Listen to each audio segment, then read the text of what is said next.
Okay. The sound effect in the background, am I crazy or is that just very loud? I always ask... Oh, okay, never mind. It's not that loud. Let me turn it down accordingly.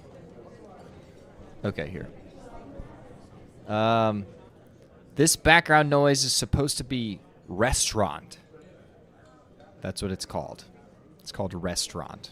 It's just ambient restaurant noise. I don't know what that means. I also don't know why, let me paste this. Let me delete this. Because the like chat isn't updating appropriately.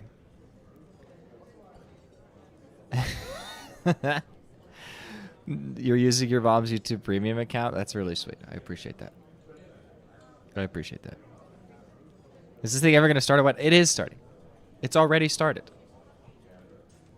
I've also kind of like, lied a little bit here. I'm going to have to be completely honest with you guys. I don't know why the chat isn't updating. That's bothering me a lot. Let me make sure this camera's working. Okay. How's it going, everybody? I can't seem to get the lighting right on these things. I always look kind of like a specter. How's everybody doing? How's things? How's things, everybody? What is the background noise? It's restaurant. I already said that. Let me pull this up. Fantastic.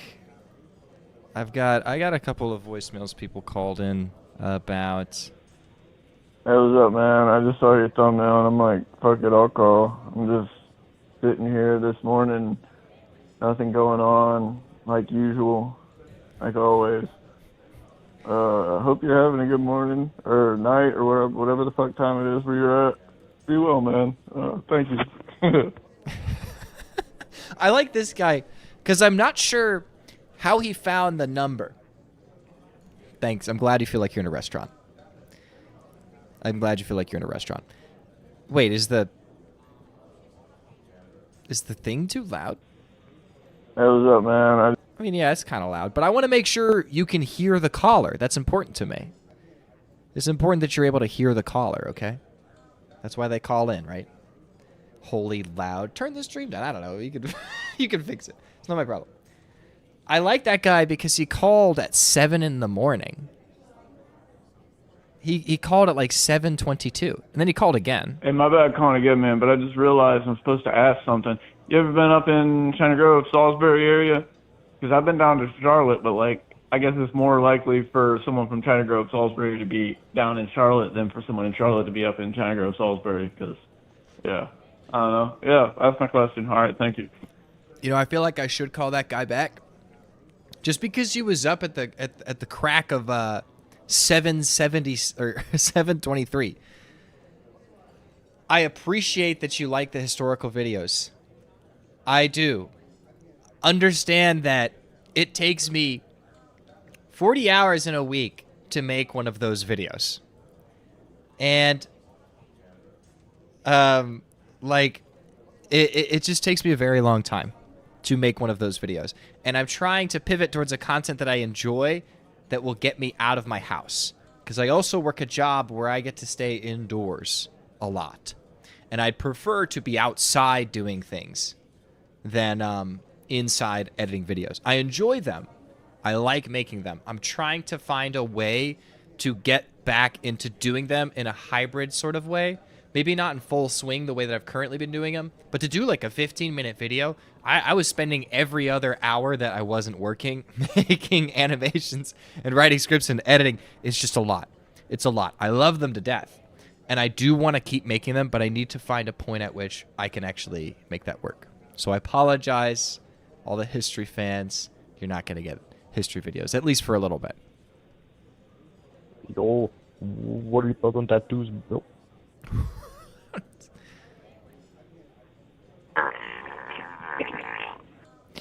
All right, well, that one was more legible. That one, it didn't really have. It says unable to transcribe this message, which makes total sense. I had somebody call in. Hello, my name is Ryan Pierce. This was a guy who his mother is running for Mecklenburg County Soil and Water Commission, and he was asking if I was interested in interviewing his mom to get more publicity behind her, which I appreciate that. That's very flattering that you would think I'm someone who could help you. But, I mean, I don't know if he's watched my content. I don't think he's seen what I make. I don't think he understands that this isn't exactly a platform that's going to launch a lot of soil commissioner careers. Though more luck your way, Mackenzie Pierce. That's her name. Get out there. Fight the good fight. We need less. I don't know what they do. I mean, get rid of soil and whatever. I'm not sure what they do. But we've got callers. We've got one more.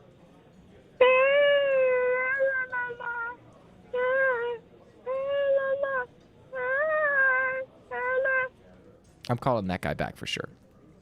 I'm not really sure what he was trying to convey there. I'm going to call this guy. I've got a caller already who's calling. Let me make sure everything's working. He called. I felt like I missed him. I've also got a delicious burrito here tonight. Homemade burrito here tonight. Autofocus, please. Thank you. The stream isn't showing up on the actual screen. I don't know why. I can't really fix that.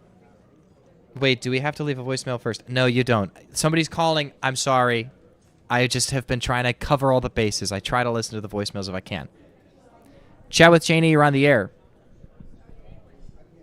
Whoa, I'm on the air? Yes, you're on the air. Oh my God, fantastic. How are you, Chaney? I'm doing great. I haven't changed the prompt from the last video, so you're going to have to just, you're just going to have to give me your hottest take. I haven't come up with anything new yet. My hottest take? Absolutely. Okay. Batman Begins sucks. Really? Like the Christopher Nolan Batman movies suck. All of them? Specifically Begins, but I mean Dark Knight's fine. Wow. Like, wait. That's I mean, that's pretty. I seem to have caught you off guard. No, no, I've never really heard that opinion. I'm gonna be honest with you. Well, if I'm being honest, this isn't really my original opinion. I've been hearing my best friend rant about this for like about 3 months now. So You've had them convince you. Forwarding that over. You've had them convince you. That's Yeah. interesting. Well, what's their argument? How is that? How is it? What's wrong with those movies? The argument is that trying to make a guy who dresses up in like a leather bat costume to fight crime, to try to put him in like a realistic universe is stupid. That idea is stupid. It should just stay in like a comic book as like a fictional animated, like not live action kind of movie or TV show. You know what I'm saying? I sort of like do. So you wait, that's against every premise of every superhero movie ever. Yes. How's that make any sense? Like, so your friend thinks every superhero movie is bad. So it's not specific to that one. Essentially, except for the one that he made himself. Oh, okay. Well, that kind of sounds like that sounds a bit like a superposition. Maybe I'm not entirely sure. Yeah, just a little bit. Interesting. I have a question for you. What's Okay, your sure. hottest take? My hottest take? Dude, I don't know. Hottest take? Beer's not that good. I don't like beer. I don't like beer pretty Beer's much at not all. that good? No. Wait. Hold on. I got a bone to pick with you. Oh, you have a bone to pick Beer? with me. Beer is not that good. Now, are we talking like IPAs or lagers or like All of it. Anything? All of it. I've tried them all. What don't you like? Beer. It tastes bad. It tastes Have you had bad. enough of it? have you had enough of it? Well, There's see, like that's the worst I argument. I've apologize heard for my people voice. say that. I've heard people say that where it's like, you just have to drink it enough. It's like, no. Why would I have to condition myself to enjoy something that's bad? Well, that's what you're 15 for, dude. You gotta like drink a bunch of beer when all alcohol tastes bad, and like you're obviously not gonna like it. And then There when is you good get alcohol, older, okay. and you hit 21, and you're like, all right, fine, yeah, this shit tastes pretty good. I like cider. That's basically beer, dude. What are you fucking? Nah, it's not exactly Come the on. same thing. They've got more interesting on. flavors. They're kind of sweet. Some of them can be pretty damn good. I like a cider. Fair enough. I'm just Fair being honest enough. with you, man. Beer, I have one more question while I'm on the air, and then I'll clear up the line for you. please go ahead. What inspired you to start making history videos and begin with, and I guess you kind of answered my question earlier when you said like you wanted to get out of your house more, but like what kind of pushed you more in like the interview direction rather than history? I did history stuff because I had been doing YouTube for a long time. I've made a lot of YouTube videos, a lot of different kinds of YouTube videos, most of them bad. They're all unlisted. Unless you pay on Patreon to watch them. I don't know why anybody would do that, but I thought I'd make it a benefit in case people want to watch all the garbage I used to make. I found your channel like 2 days ago, and I've been like weighing whether or not I should buy your Patreon or not. Because I mean, it's still pretty fresh, but it's a fledgling. I think you're gonna convince me to. I'm not gonna convince you of anything. I don't know if it's worth it right now. I'm still organizing the Patreon. It's barely worth it at this point. Hopefully it'll become more worth it because I'm gonna ask people like for input on videos. They can give me ideas. They can take me to places like if people wanna. If they have ideas for events they want me to go to and like talk to people, like, or if they have questions they want me to ask, I'll include them in videos eventually. But have you ever heard of he's pretty big. Have you ever heard of a guy named Therapy Gecko? Therapy Gecko. I have. Yes, I have. I am familiar. I like his model. And I can see how he's got like a similar vibe to you. There is a similar vibe for sure. I mean, obviously, I noticed that. I mean, but I wasn't going for Therapy Gecko because I'm not trying to be on here giving advice. It just kind of happens because people call it, and I end up giving it. The goal was to do raw time. If you actually listen to him, if you listen to him, that's actually his biggest thing is he hates the fact that he kind of built his whole thing around giving advice. Yeah, exactly. So I don't watch really stuff. good. I don't watch stuff. stuff. So this is really good that you're like starting from the bottom of like asking people questions rather than like getting them to come to you for shit. The idea I think this is... Hopefully, Sorry, continue. I didn't mean to cut you. No, you're fine. You're fine. I'm kind of talking over you as well. Hopefully, the goal is to reach a point where there's enough concurrent viewers on every stream that there's back-to-back calls. Like, have you ever seen Raw Time? Yes. That's more what I'm going for. I want to have like a consistent stream of calls where it's like I can pick it up, I can put it down, like anybody can say anything. That's the goal. I'm not trying to sell anything. I'm not trying to convince any of anything, unless it's the Patreon, in which case I am trying to sell that. But I used to do the history stuff. I stopped doing the history stuff just because of the time-consuming aspect. I still like it, and I still have massive folders on my Chrome of like Wikipedia pages that I'd like to talk about. I've got this huge like folder of like different links of ideas that I was planning that just, we'll see if those ever make it to daylight. But the problem is I don't make enough money to pay anyone to help me. So I'm going to have to wait until I make at least enough, like a sort of income to pay an editor at least. It would make it much more possible. Or until you get a dedicated enough fan base that they'll do it for free. Something like that. But I'd rather pay people. I hate taking advantage like that.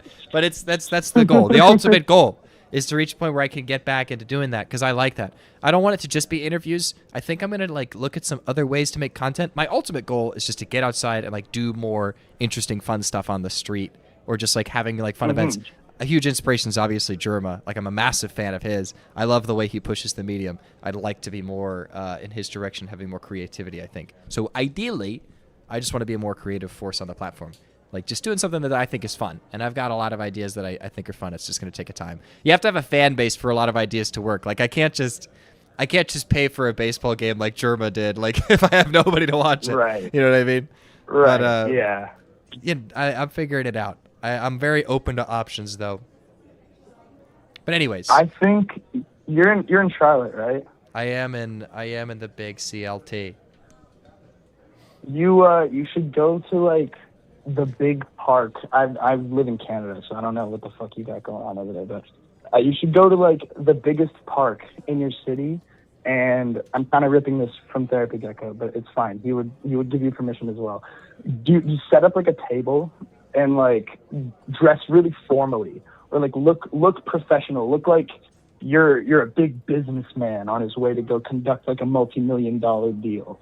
And just set up a sign, be like, come talk to this guy or whatever. You can come up with whatever name you want or what the shtick is, but just like put up a sign, just like talk to me, and then you sit people down in front of a camera, you talk to them for like 10 minutes, and then you go. So I feel like that would be a lot. You would have a lot better reception of people coming up wanting to talk to you rather than like finding drunk people outside of bars, you know? Yeah, that's true. Because I feel like the content that you'll get from that kind of demographic is going to be a lot less usable than you would if you like set up at a park during the day. You know what I mean? It is true.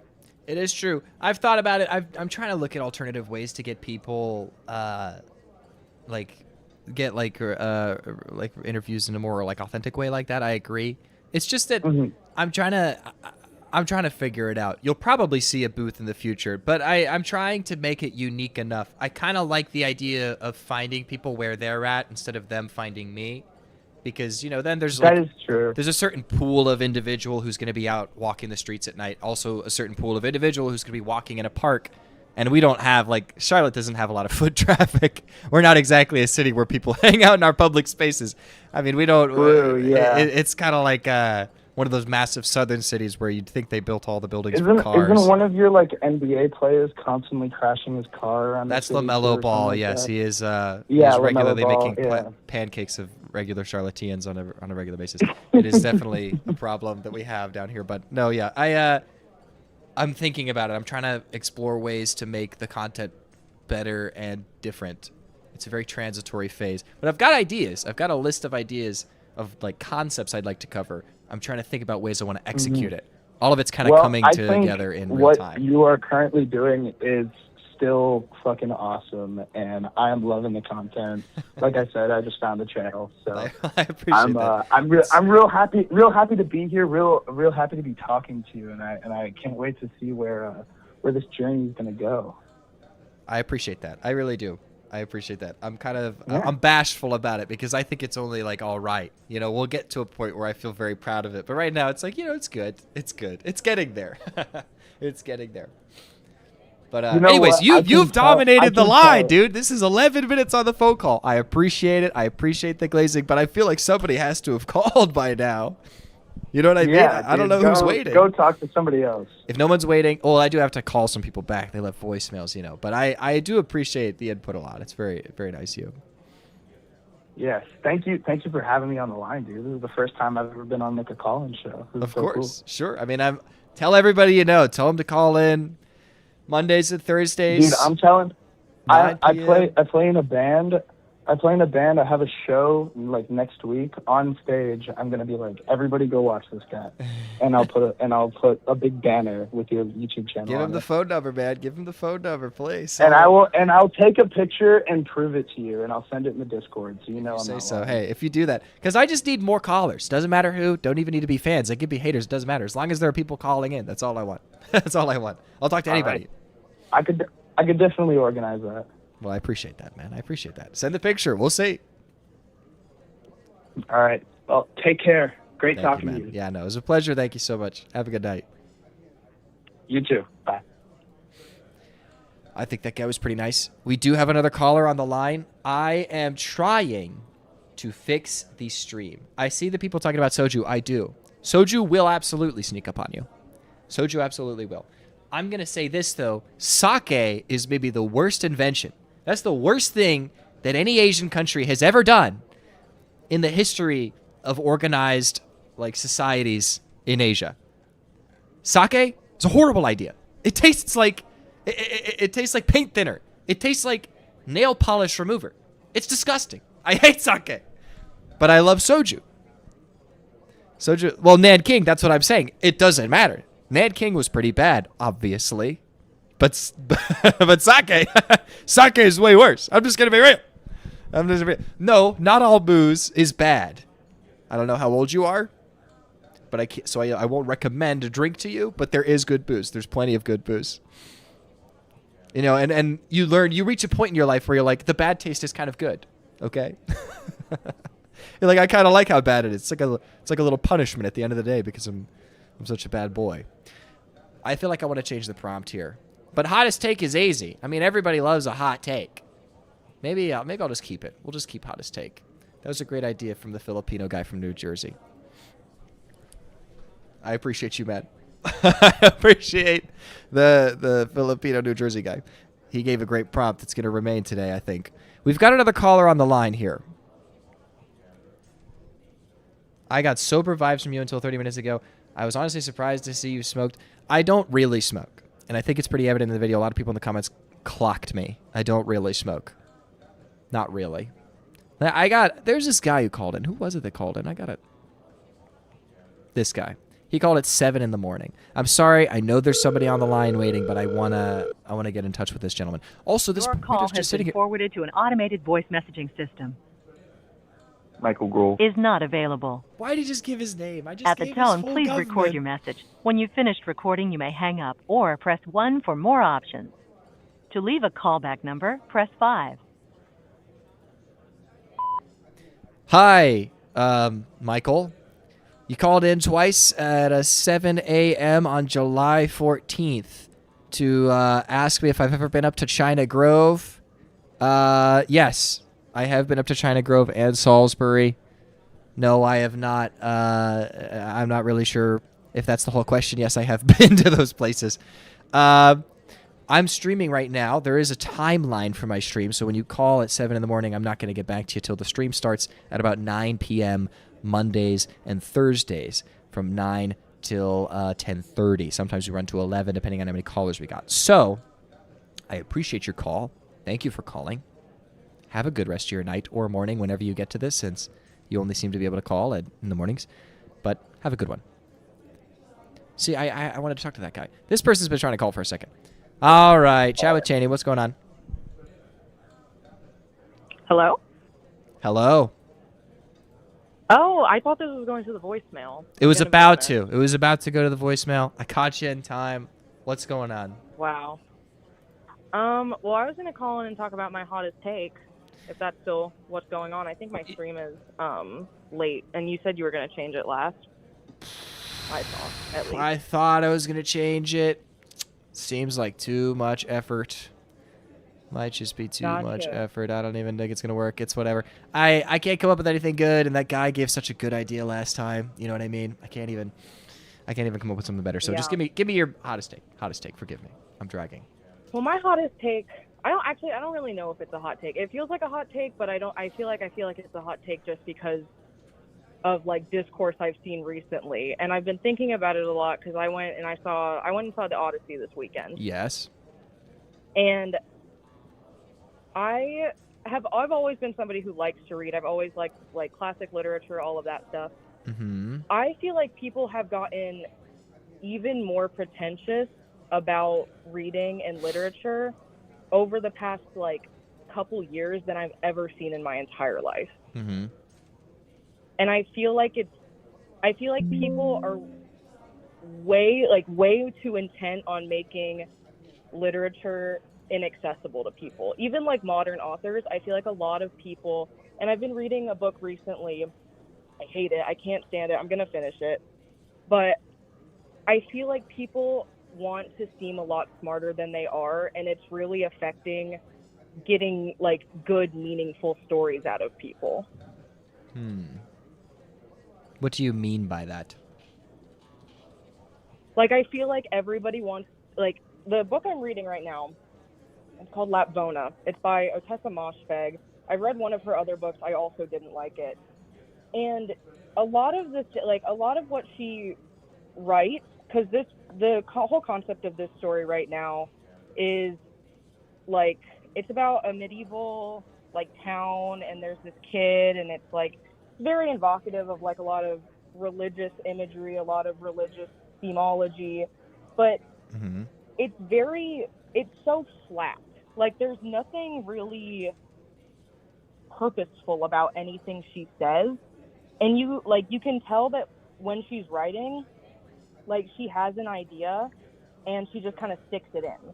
Like, there's so many things in this book that I'm not even all the way through yet. I'm about a third of the way in. I read like 100 pages. It's like 300 pages. Mm-hmm. And every time she gets to a wall in one concept, she doesn't like purposefully bridge a gap between one concept and the next. She just goes into it full force, and it just doesn't feel like anything. It doesn't feel like there's any meaning in most of what I'm reading. It feels like she wants to sound smart and use a lot of like catch-all kind of intelligent feeling symbols and stuff, and Yeah. it's not giving me anything. I feel nothing reading it. I feel it's also incredibly weirdly sexual, and it's about like a 13-year-old boy, which I don't like that. Wow. So it feels a lot like, and this might be a hot take too, I feel I don't really have people to talk to about this with because a lot of my friends don't read the Oh, same is that why things you're I calling read. in the live stream show to talk to everybody about this? Well, it's also like my hot take, Okay, well, that's true. but I feel like reading isn't as popular as it once was, so it doesn't feel like a widely discussed hot take. But she feels a lot like Bret Easton Ellis to me, the guy who read American Psycho. You think Like, it feels like you feel like that book was pretentious? I didn't feel like it was pretentious, and I do feel like there was I feel like there was meaning and there was substance to it, but I also feel like there was a lot of shock for shock's purpose, and that's what reminds me of her in her books. Like, I feel like Bret Easton Ellis, he can actually make a meaningful story, even if it's not something like, I don't think American Psycho is a bad story by any means. Mm-hmm. It wasn't for me because I felt like there were times where it was just like overly egregious, and I feel like that's what all of her writing is just she's trying her best to make it as like egregious as possible. Ooh. What's up? That's most of it. Do you have any thoughts? I feel like that can be kind of common. I don't read a lot of modern authors, to be completely honest with you. I stick almost exclusively to the classics and stuff. I've read. Yeah. I think that's the problem. Maybe. Well, it could be. It's not a new problem. It's not like modern authors are all just worse than every old author and all the old authors are better. It's like, no, and that's not how I feel really. No, yeah. Because I know there are a lot of good authors. Like, I mean, I guess he's not super modern, but an author I do really like is David Sedaris. He's newer than a lot, but like a lot of the people that I read. But I feel like a lot of reading lacks a lot of substance right now too. Just even with like. Well, what do you think about the fact that less people are just reading in general? I think it's terrible. It's like, because I'm going to school for English. I want to become an English teacher. It makes me so sad to hear how people talk about reading. How do people talk about reading? Like, I mean, even like within my own, like my circles of like my friends and my acquaintances, people talk about reading now with such like contempt. Like, reading is like a chore to people. It's not something leisurely. It's not something fun. It's something that isn't like, it's something that's challenging, and people don't like avoid it because of that. But I think that's the beauty of reading, is like, you are supposed to challenge yourself. You're supposed to learn. You're supposed to keep learning. You're supposed to, empathize with people. You're supposed to understand new stories, understand new themes, find new words even. The way people act about quote unquote big words now also really stresses me out. I feel like I constantly am seeing people being like, why are you using such big words? And they're not like ridiculous words to use.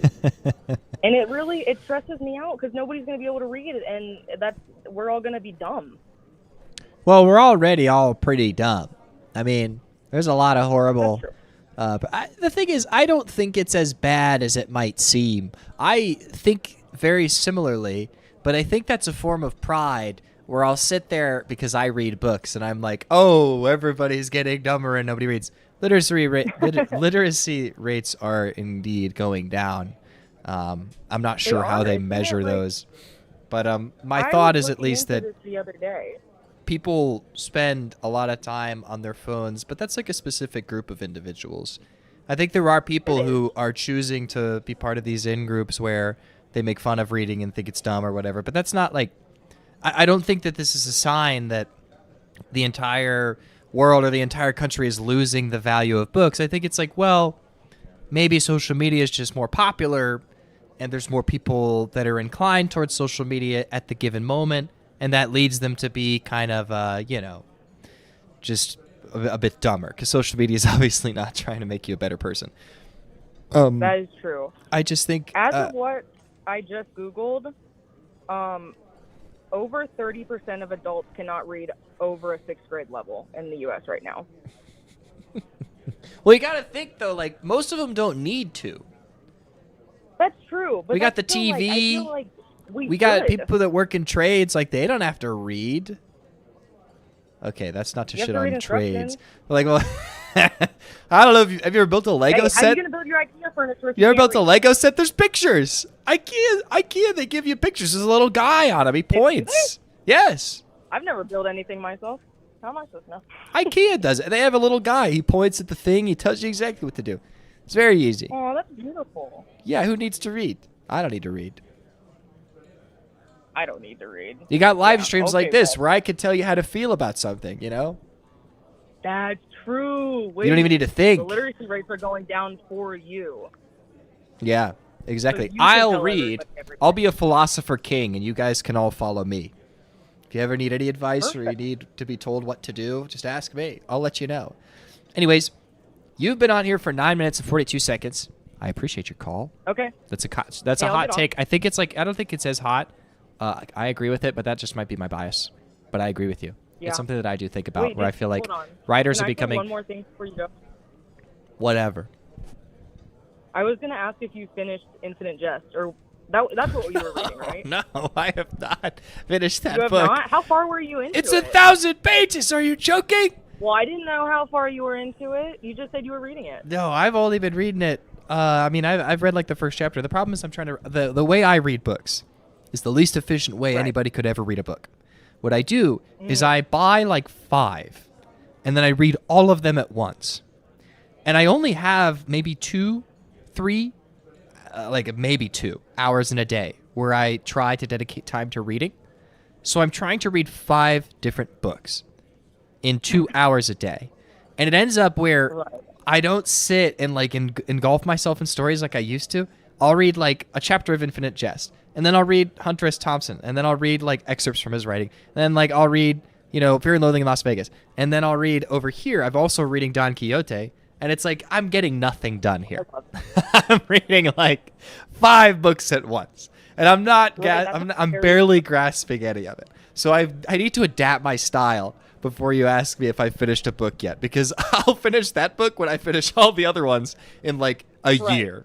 Okay. You know what I mean? Hey, I've got another caller. I've got to take them. hey, go ahead. Thank you. You know what? Have a good rest of your night. Thanks for calling.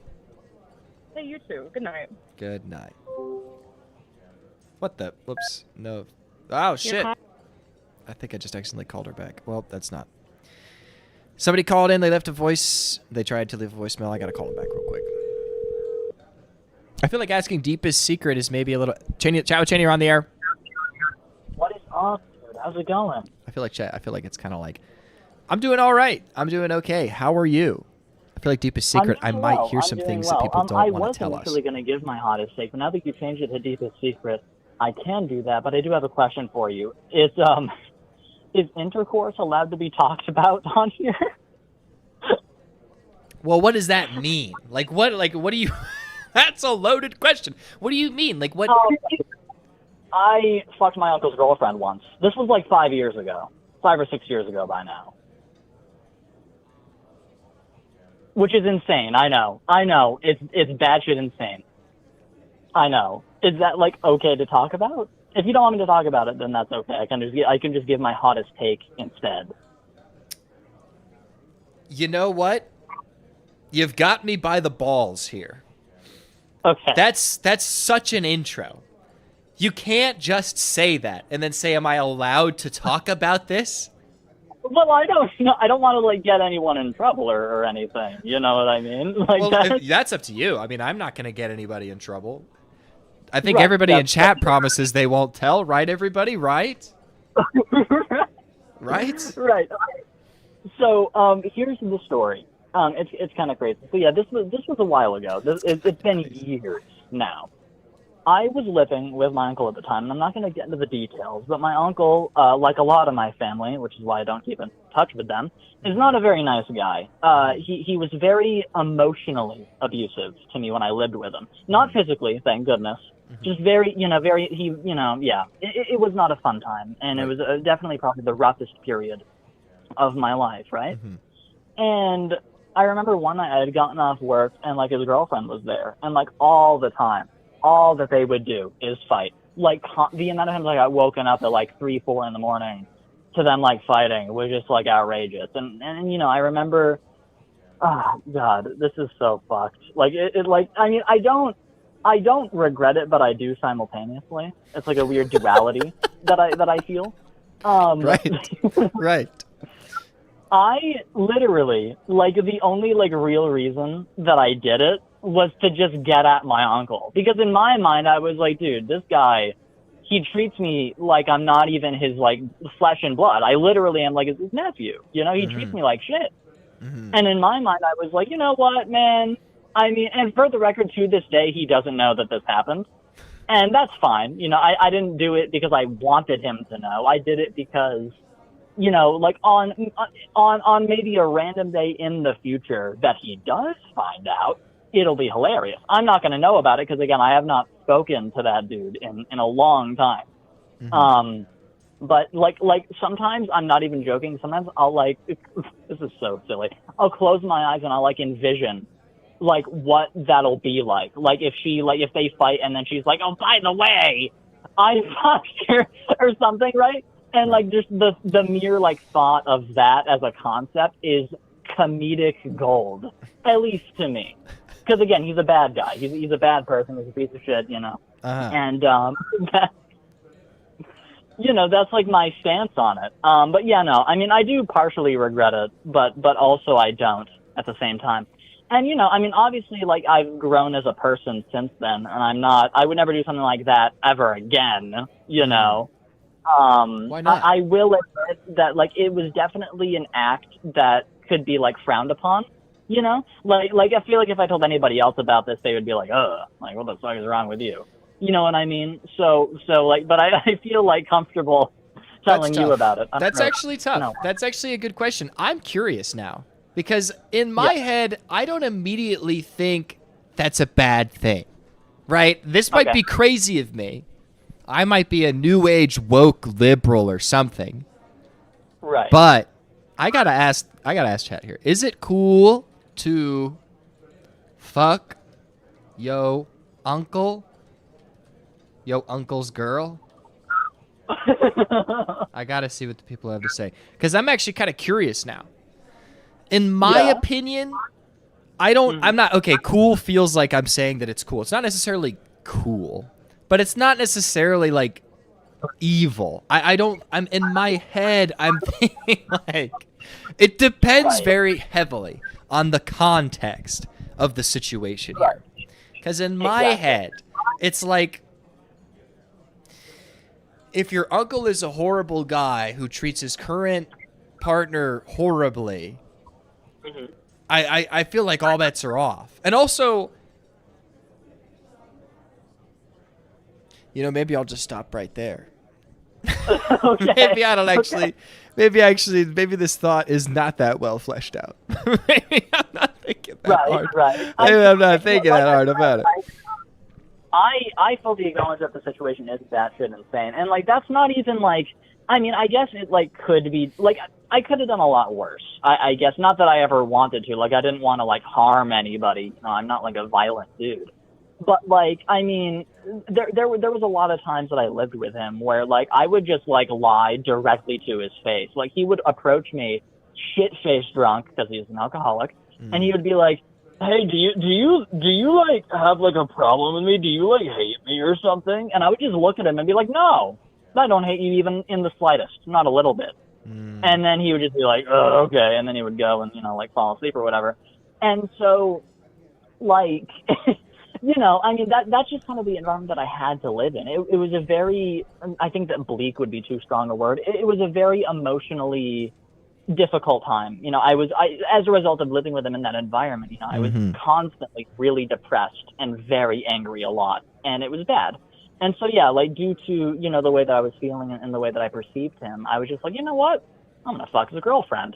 Because like that was really the only real, I guess, retaliation that I could like actually have. Because like I couldn't like beat the shit out of him because I'd go to jail. I couldn't do anything like, I kind of couldn't do anything more than just like, Your only option. Record, your only option. You have no other option. That's all you had. Okay, well maybe not my only option, but like, I mean, listen, right? I'm listening. I apologize in advance if this is like TMI, but like to be fair, we didn't like finish. Like it lasted like maybe a few minutes and then we stopped. Because I think that what happened was if I remember right, I think that we both like in the middle of it were like, yeah, no, this is probably not something that we should be doing. You know what I mean? And so, like, that's why, like, we did, like, yeah, like, literally no climax took place. Like, it happened for, like, a few minutes, and then, like, we very abruptly just kind of both stopped and, like, sat in silence. Hold on, doesn't seem like the caller cared for the girlfriend himself. Wouldn't that make him almost as bad as the uncle? That doesn't sound, okay, listen, okay. I don't know how that's, like, a concession. Yeah, I don't know how that's a concession. Like, that's like you I didn't enjoy it, so it's like not as bad. I don't think that helps at all. I don't think that makes it any better. Maybe I'll have to ask. Maybe I'll have to ask the chat again. We're gonna throw another poll in here, guys. Okay, so wait a second. I didn't say that I didn't enjoy it, right? I think that her and I both enjoyed it, but I meant more in the sense like when we realized that we shouldn't be doing it. It wasn't because it felt bad physically. It's because it felt bad morally. For the record, I was a consenting adult, and so was she at the time. Okay, like I gotta ask the chat. We got another poll going here. Is it if your girl cheats on you but doesn't finish? Is it still cheating? That's a great question. You got a great question here. I mean, you got to think about these kinds of things, right? Yeah, indeed, absolutely. See, that's what separates like us from like other people. We from like the think animals and talk about stuff that no one else does. That's right. We're philosophers. We're philosophers. Absolutely. But I do want to address this commenter. It doesn't seem like the caller cared for the girlfriend himself. Wouldn't that make him almost as bad as the uncle? I do not agree with that, and the reason why is because it's not like I, never spoke to her. Like her and I, we didn't have like a super like strong relationship. Well, like, why was she fucking you? Her and I were friendly with each other. Like I never had like a negative social interaction. Do you fuck people her. that you're friendly with? Why was she having sex with you?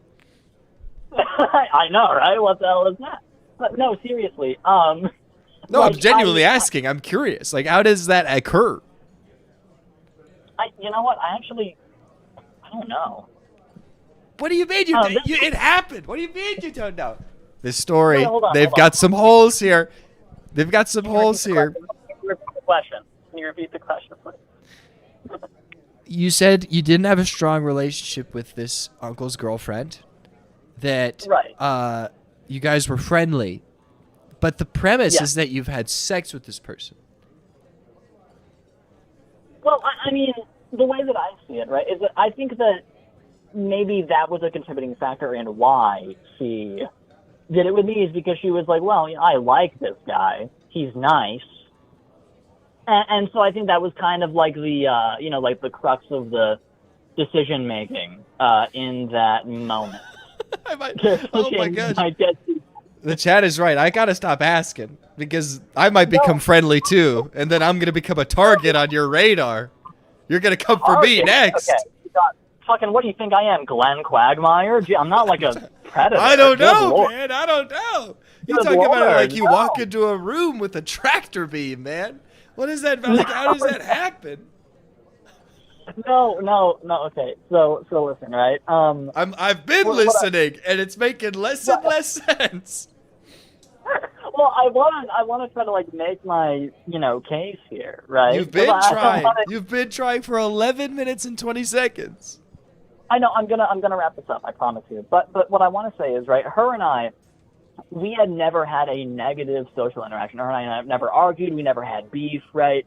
And that is like immediately kind of what, obviously separated her from like my uncle, where like every day that I'd walk into my uncle's house, I never knew what was going to happen. If like an argument was going to ensue, which 9 times out of 10 it did. Mm-hmm. And so, like, I don't know, just the way that I see it, I don't think that it's a situation of like, oh, well, that makes him as bad as the uncle because he didn't care about her. I did care about her. Absolutely. Mm-hmm. I haven't spoken to her since I moved out of my uncle's place, because like, I mean, I think that they're still together. I don't think that's Wow. Okay, well, No text it wasn't back, like no that. call back. Wow. It wasn't like that. This happened like several months before I moved. So this wasn't like a thing where I did it and then just dipped. Her and I spoke in the time after that, before I moved out, just to be clear. But that makes it bad. I don't think there's any way to this. I could see why you... I don't know how this is a hottest take, but I'm just kidding. It's this is your deepest secret. Yes, I'm joking. I'm fucking with you. My hot take was going to be that Mission Impossible 3 is the best one, and that's coming from somebody that really doesn't like J.J. Abrams as a filmmaker. That was going to be my hottest take. But. Interesting. You're an interesting guy. Having sex with your cousin's uncle, and then your hottest take is about Mission Impossible 3. Or your uncle's, not your cousin's uncle, your uncle's girlfriend. There's a wide spectrum. Your life could be a very interesting reel on Instagram, is what I'm trying to say. Hold on. I know, I'm sorry if I'm taking up too much time, but something that I did just remember, I think they might have been engaged at the time. I don't know if they were just regular, because I remember I witnessed him propose to her. It was so lame and corny and like dumb because it happened in his shitty little kitchen in his shitty little apartment, which is hilarious. So and I don't know if that makes it more dubious morally, but again, you got to keep in mind this was it's like 2026. This was long. This was in 2021, 2022. This was several years ago by now, and so I don't remember everything, but I do remember most of it. So there's that. Okay. This is a thing. This is certainly something. I mean, I don't know about that. I just think that I've lived a weird kind of life, but I don't really care. I don't think too much about it. I mean, I'm just at the end of the day, I'm a normal guy. I'm just a nerd. It sounds kind of like you. This is a chat, or Nathan Wheeler's honestly onto something here. It sounds like you're giving into the dark side. You can't be happy about the revenge. You're like Anakin, kind of, in Star Wars. I don't know. I'm not sure if happy and proud are two different emotions, but I'm proud, but I'm not like happy. I don't like, I'm not like Anakin Skywalker. I'm not going to be like, oh, you betrayed me. Like, I'm not like a weird cartoonish villain. What are are there any, I'm going to let you go in a minute here. Yeah. All right, you've been on for 15, so I'm going to cut you at 16. Yeah. But are there any more specific details about this that are of note? Because this is such an enthralling. This is enthralling to me. There's literally nothing else. The only really interesting bit is that right after I moved out of my uncle's place, I sent him a very lengthy text message, just kind of laying out my grievances for him and just telling him hey, I am never ever going to speak to you again, and I haven't even seen him since then, and that makes me happy that I'm out of that. Like I said, it was a very very emotionally abusive thing. It wasn't a good time. It was Sure. a very, very, very bad time. And so I'm definitely significantly happier now that I'm not in that environment. I'm in a much better, spot. And that is cool, I think. That's great. That's great. That is good, though. Sounds like, that's probably maybe the best way you could exit a situation. I feel like, I think that's, that's top of the mountain right there. I don't think there's anything else you could have done. But it's been 16 minutes. Thank you for calling in. I appreciate your time. I can't wait to hear what you have next time that you call in, because it's just always something. Hey, man. I mean, I try to. I try to. But, yeah, I love your stuff, man, and I love calling in. And, yeah, thank you so much for having me. I appreciate your call, man. Have a good rest of your night. You as well. I'll see you later. See ya. I mean, that's just something. Am I crazy? I've never even heard anything like that happen before. I'm taken aback. I'm feeling rather inturbulated, which is a word that L. Ron Hubbard came up with, so it's not a real one. But I'm feeling rather... I just kind of have to sit, You just got to sit and think about that. And it looks like the chat seems to think 13 votes, think 92% of you think that if your girl cheats but doesn't finish, it's still cheating. Okay. Duh. I'm at a loss for words. Yeah, that's a great point, Jaggy TV. I mean, this is Chat with Chaney, and Chaney's out of chat. He's run out of chat. I've got a caller. I've got an unknown caller. I had the unknown caller before the other caller, so I'm going to take this call. Chat with Chaney, you're on the air. I'm not happy, Chaney. Not happy. Ask me why. What's your deepest secret, man?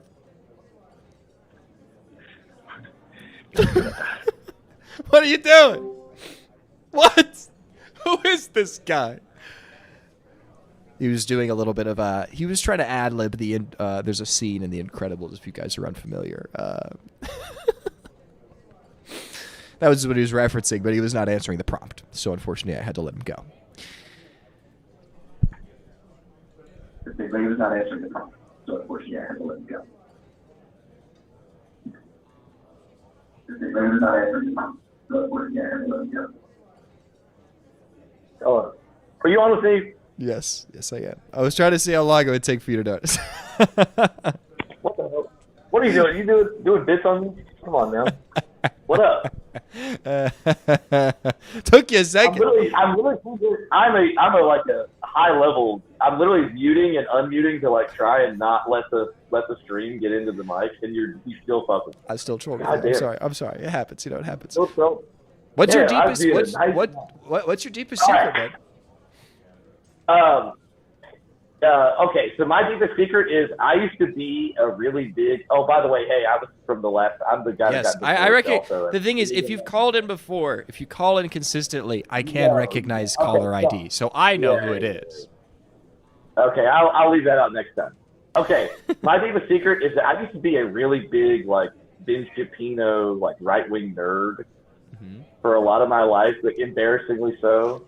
And like, and like a turf and all the things that come with that. And then I've like really over the past 5 to 10 years, I guess, like slowly gone the complete other way politically. And so now the people I hang out with are very progressive and liberal and stuff like that. And I'm just like sitting here like a day walker. Like I know like I weirdly know way too much stuff about like trans people but I kind of use it for good now. It's like I'll talk to my like trans male friends about like their binder and like I'm like, hey, you don't have to wear that all the time. That's like bad for your lymph nodes and stuff. Like I have all these facts that don't care about their feelings. You know what I mean? That I'm like carrying around, and it's like a weird like space to be in where I'm like I've sort of flipped the script on it in my own personal life. So I really just carry it around like it's like I'm like worried they're gonna. I've had some people be like, how do you know what a chaser is? It's like, well. So anyways, so you use your transphobic knowledge for good. Yeah. So now I use all my transphobia for good. I use all that like anti-woke shit to like I'm like a, yeah, I'm like dark woke now. I You're dark I still say the S word and the R word, but I use it for good. You know. I'm like a daywalker. I'm a quirky white boy and a daywalker. You know. The ends justify the means. Mm-hmm. Yeah. Right. Do your friends know any of this, or is this is a secret you keep to yourself? No. So like after post divorce, like a lot of this stuff, like when I was with my ex, I was a little bit more. Really, a lot of this stuff changed, when my lifestyle changed after the divorce. Mm-hmm. And so, like, a lot of my friends have completely changed. I, like, go to I found a bar and stuff like that. And that I like to go to that's, like, I'm a regular at. And, yeah, like, so everything sort of shifted. And so I kind of have this, like, secret hidden identity thing in the background. I just think a little bit of that last caller's Yeah. I'm secretly Batman, but cool.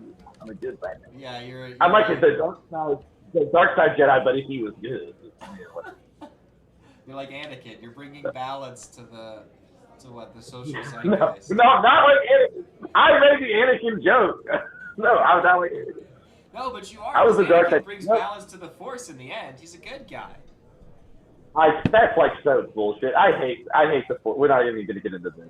We're in a hot take. He's Darth Vader. He brings balance to the Force. He kills the Emperor.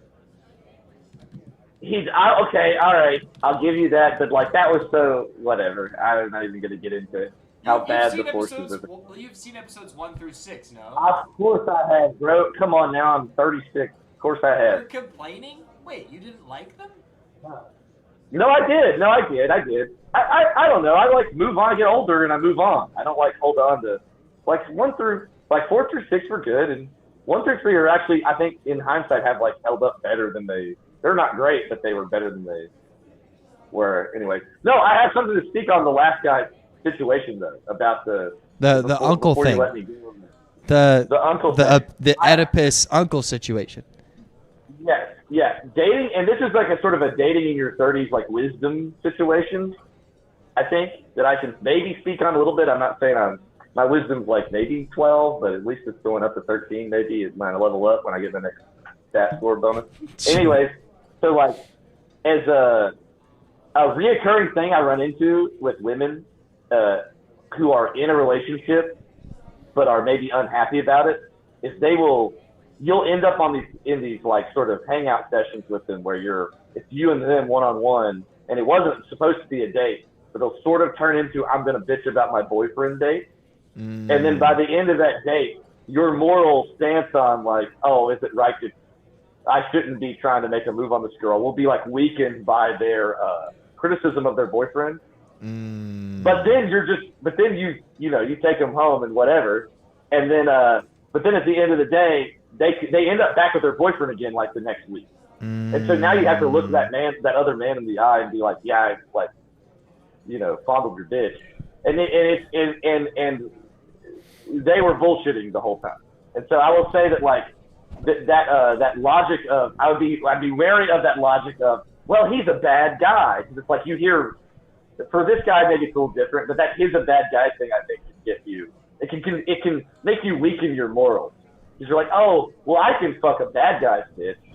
But then it ends up being that it's like, is he even a bad guy? Was she just being manipulated? You know what I mean? Like, what was her? And you sort of maybe you even hear his side. So I've been in this. This has happened to me like 3 times now. Because in your 30s, everything's terrible. It's miserable. If you think it's bad in your 20s, Jesus. It's even worse. Gosh. Everyone has half the people have kids. So you're just yeah.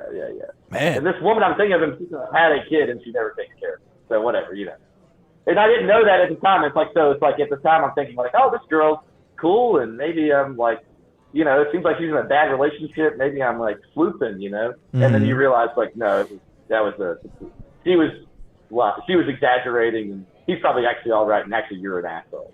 You led with your dick. I see. I see what you're saying. I see what you're saying. I've heard that. I think this is a tendency on I don't know if it's a gender tendency, but I'm sure that that's your experience because you're dating women specific, like typically. I mean, I only date women. I'm not trying to imply anything there. I didn't have to say that because now people are going to think that I'm implying something.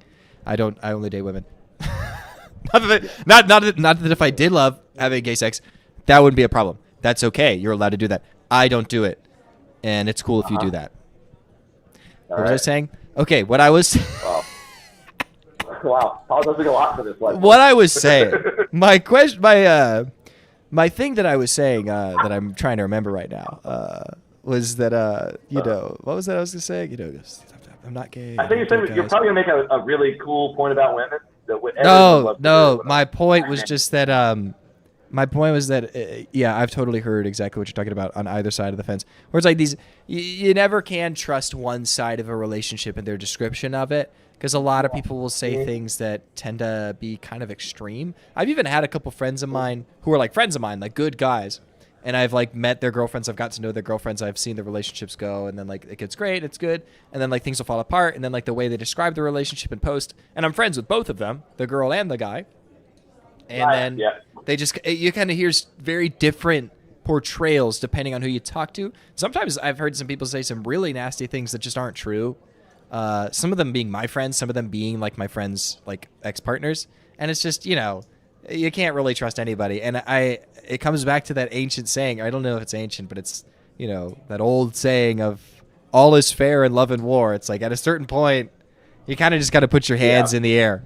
You're like, all right, it's the way it is. You know, I mean, you guys do what you're going to do, but I can't be on either person's side because I don't know who's being like accurate. You're right. You threw your hands up here and said, sorry, I fucked your bitch.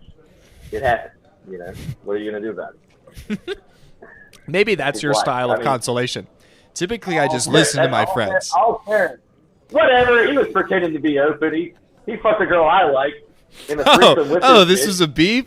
This was fratricide? You kind of stole a girl I was kind of talking to.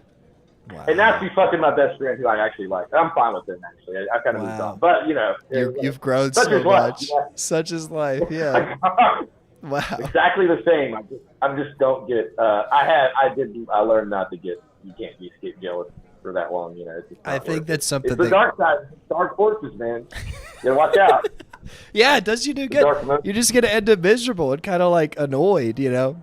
You can't think too hard about it. I've got a friend of mine who's just chronically thinking too hard about it. That's his biggest weakness is that he, you know, like he likes a girl a lot.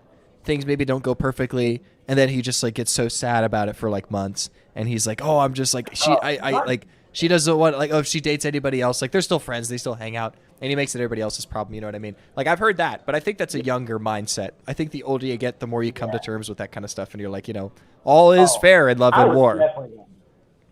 I was definitely that bro for a long time. I mean, that took me. It wasn't until like 22 where I figured out, hey, we gotta stop. We gotta stop with the like.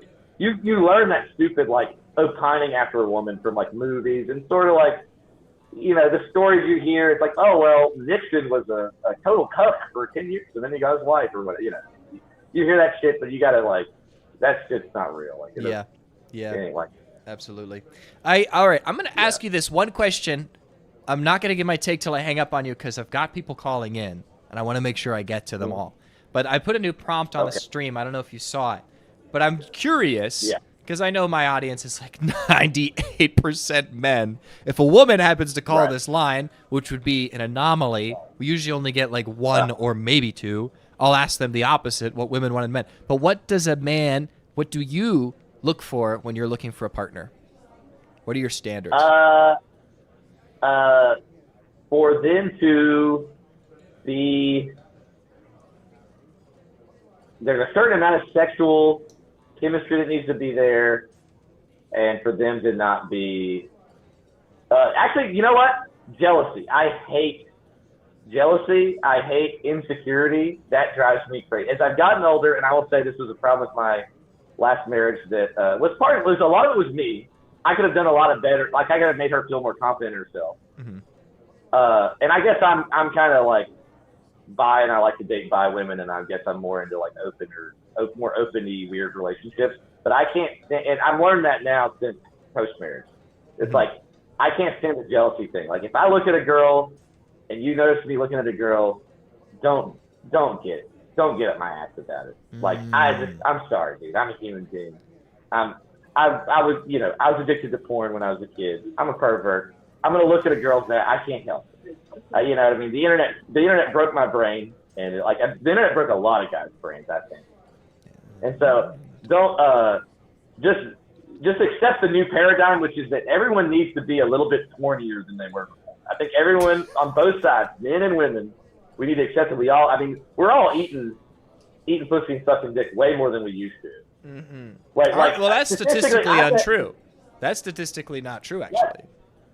Really? What in one of my videos, I actually was doing like a vague amount of research on online dating and just dating in general. At least in my generation, it's like statistically like younger couples having sex and younger individuals having sex in a casual setting has like declined. Yeah. Like a very surprising amount. It's like 15 to 20% or something. Right.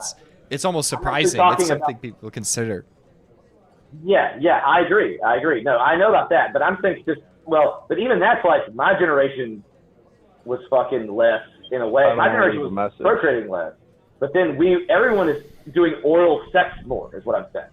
Like actual you meant the literal. Okay. You meant literally having oral sex. Okay. Well, I really doubt my mom has actually sucked my dad's dick. I've talked to my mom about this actually. I don't think that like he's definitely not going down. I know that. Sir, the question was, what do men want in a woman? Right, and so what I'm saying is that like we're more perverted than we've ever been. We need to like account for that. And I think women need to not be up guys' ass about how perverted they are. And I think men need to step up and go down as well. I think we need to make the sex better. Okay. Competition's a little steeper. We all need to make it better for you. So you're saying we don't need to freak down, we need to freak up. Oh, freak up. Yeah. Freak up, freak out, freak off. Get your lube collection together. Yeah. Okay. Baby oil. Okay. I've got to let you go. Yeah. People have been ringing the phone off the hook, man. There's this one person who's been trying to call. I'll see you. Thank you for calling. Yeah. I'll see you later. I'll get off. I got to see you, bro. See. See you. All right. So his solution is to freak up. His solution is if you're perverted, if you were addicted to pornography as a young lad, don't try to recover from that. Just a shift to the new paradigm. Just adjust and be extra horny now. Just accept the fact that you're horny. That's his message, which is, in a certain sense, it's a little bit beautiful. Sure. Is it something I agree with? Maybe not. Let me make sure that this call queue is going until... Oh, it's changed. Okay, let me change that. I'll set it to 11. We'll stay till 11. I also started the stream late, so we might stay till 11:30, depending on if I keep getting calls, but that's up to you guys. I mean, I hear where he's coming from. I do. I got this person who called in a couple times. I got to take this call real quick. I got to go through a couple of these. I had a couple of people call in. Joy, fucking A. Pick up. Oh. I'm fucking with you. Just pick up whenever you can, Chaney. I want to talk to you about my type of woman. Oh. Come on, man. He's leaning into it at this point. We get it. He's from Jersey. I got people I got to call first. I'm going to go through the line here first. We're going to keep it tight. I've been letting people talk forever.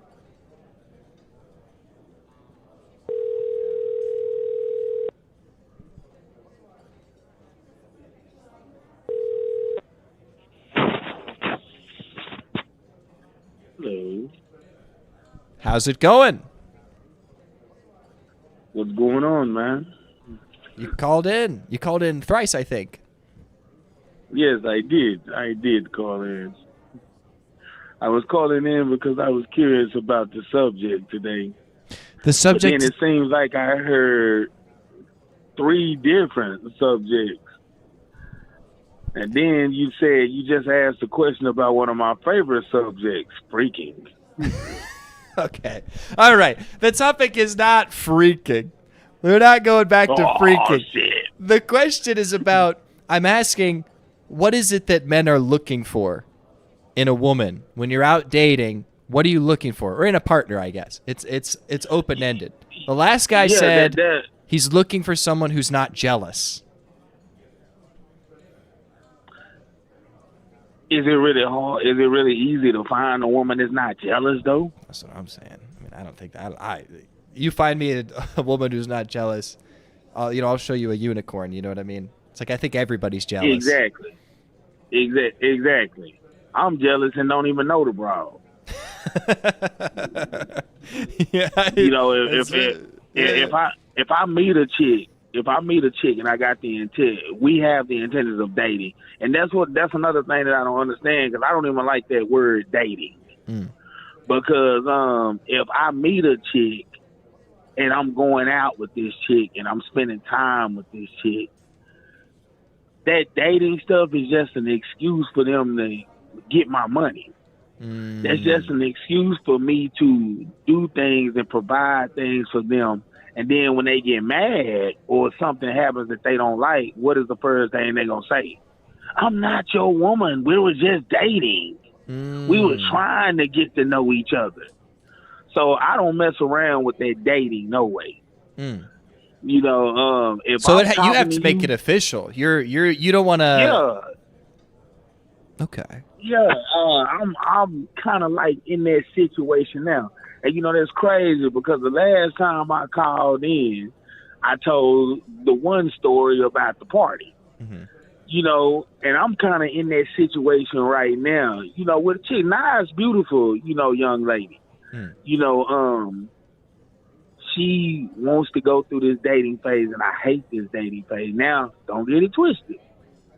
You know, she was really good to me, and she's good to me every time after the date. But see, then this is where another thing goes wrong. Yes, she's good to me after the date, but then she gets up and goes home. And then I may not hear from her for 3 or 4 days, and she's doing God knows what.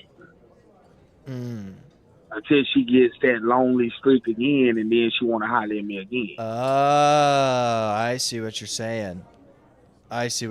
She wants to do a dating phase, but every time you guys, like, you end the date, she leaves, and then you don't feel like she reaches back out to you until she's lonely again.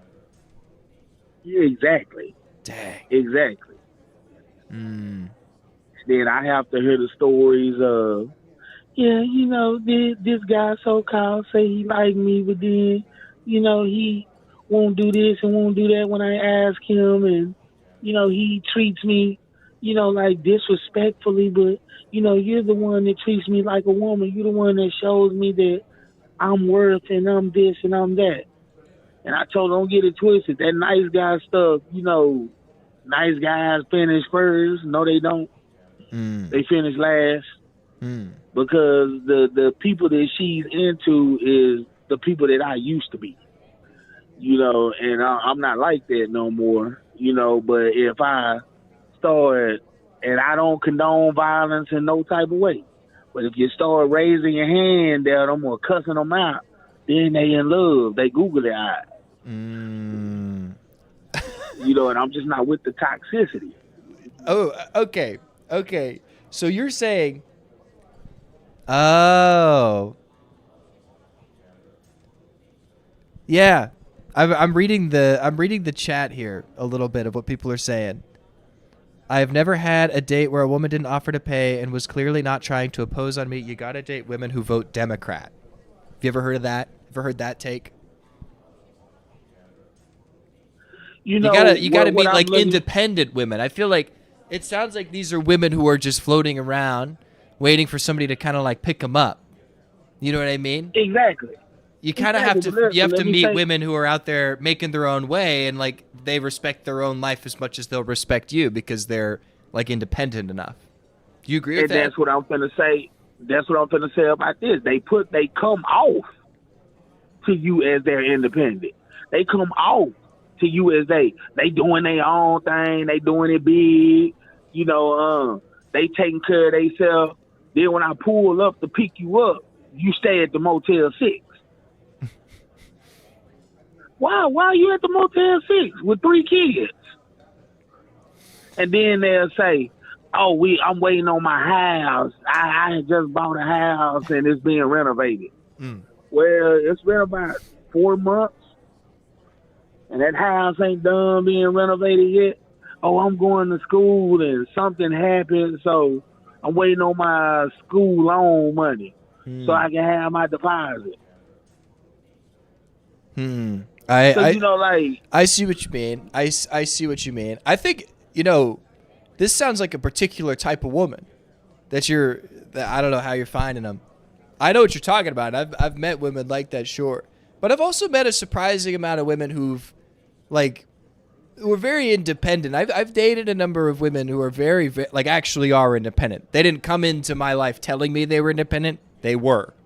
And typically they would expect more out of me because they were doing a lot more with their life than I was. I was working low, minimum wage jobs, and some of these girls were pursuing master's degrees, and they would still be offering to pay for dates and stuff, but they would leave me because of my bum ass. You know what I mean? Well, of course. But let me show you. We gotta look at and I'm not trying to be funny, chat. I'm not trying to be funny. The racial demographic now. When I talk to any lady outside of my race, they show me, they don't tell me. When I talk to my own race, unfortunately, they feel like they have to tell me all the time. I find out that I spend more money. I pay more rent. I pay other people's rent.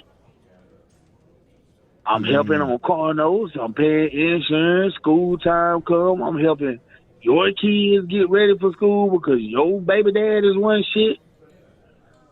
But you gotta, I'll pay you back. I swear to God, just let me get my check and I'm gonna pay you back. And then when that time comes, you been fucking me for the past 6 months, so that don't count for nothing? Hell no, that's not exclusive to me. I see what you're saying. It's not exclusive. So what I really want as a man from a woman, out of a woman, is honesty. Honesty. That's fair. God fearing. Somebody that believes in something that will put them on the right path. Somebody that if they say that they gonna be faithful, they're faithful. Not, okay, I'm faithful when we're talking. I'm faithful when we're together. But when we not on the phone, I'm lonely and he's busy right now. Let me call John and talk to John. And then next thing you know, when I'm not busy no more, and I call, she forwarded me to the voicemail because John is over her house. Somebody in the chat said, this nurse registered as hell.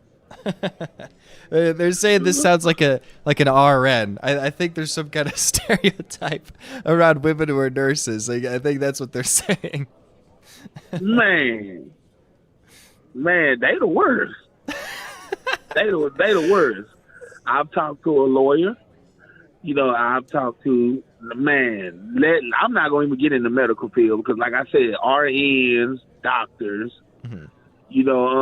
those are the different, that's a whole, they be doing everything up there at them hospitals.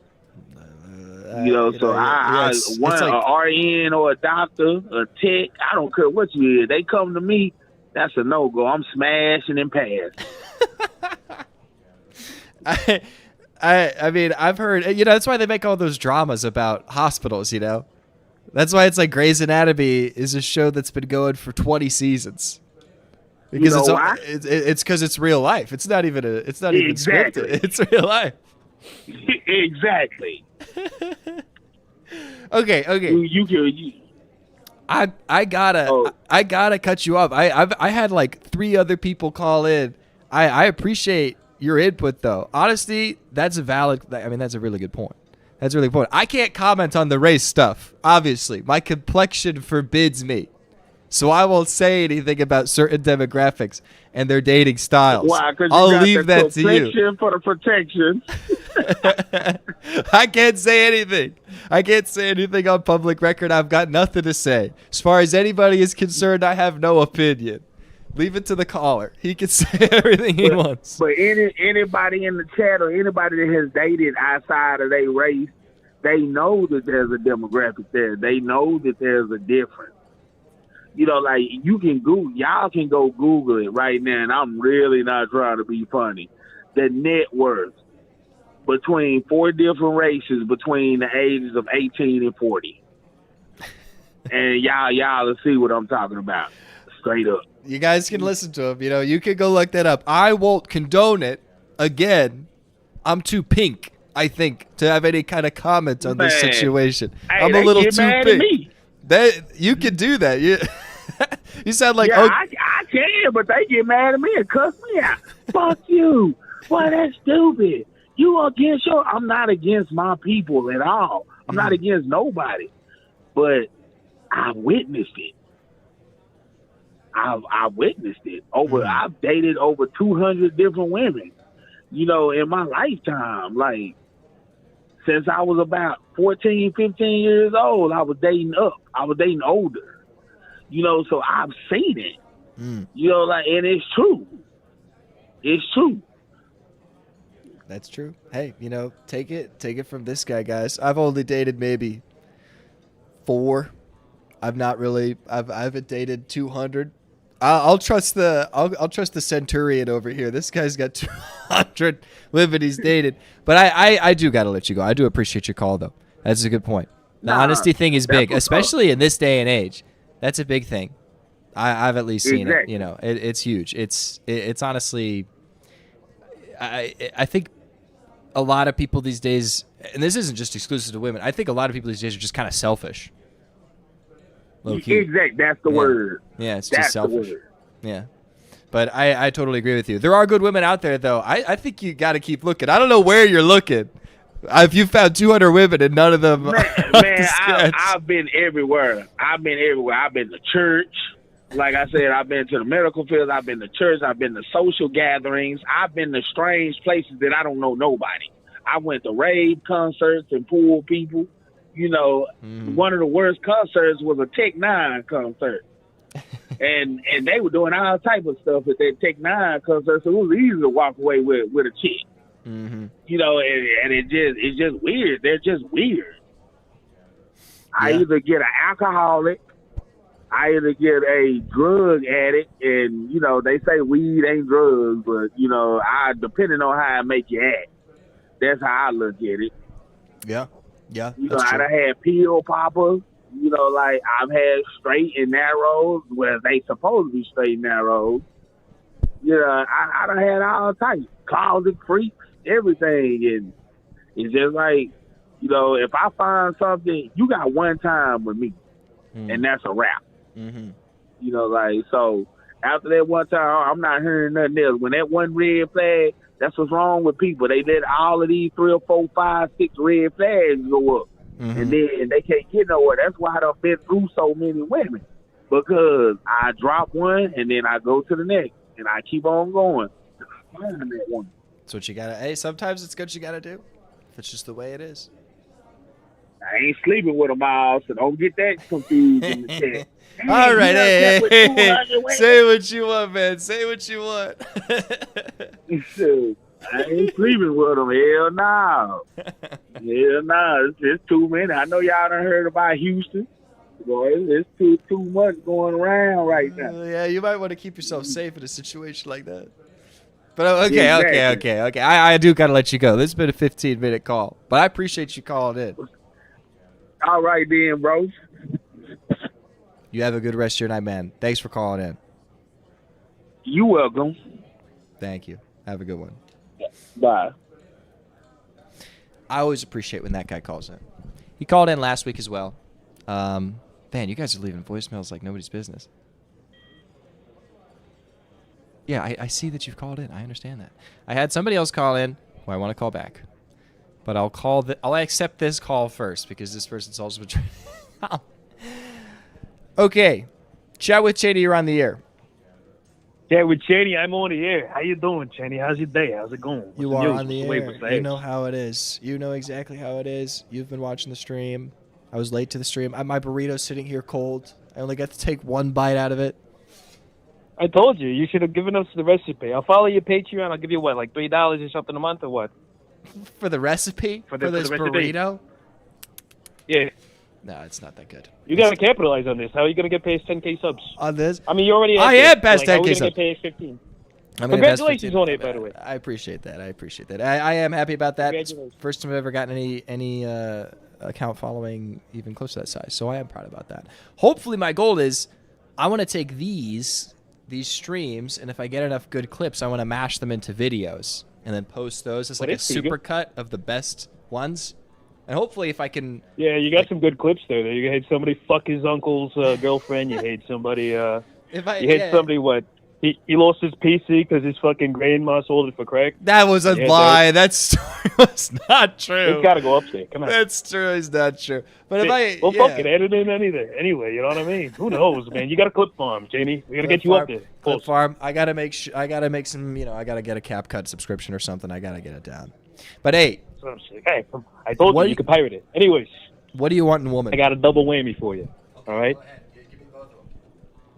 I got a hot take, and I'll tell you what I want in a woman, okay?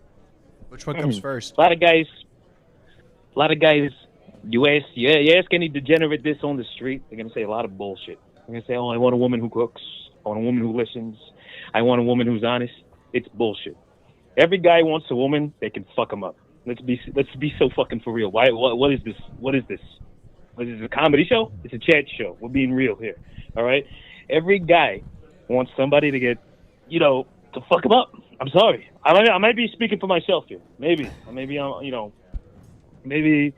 I'm showing a little bit off here. But my whole thing is, look, all right, there's a lot of things in a girl that we can all appreciate. You know what I'm saying? I'm not going to disagree with that. But it's just a matter of, you got to understand, at the end of the day, men want to be grounded.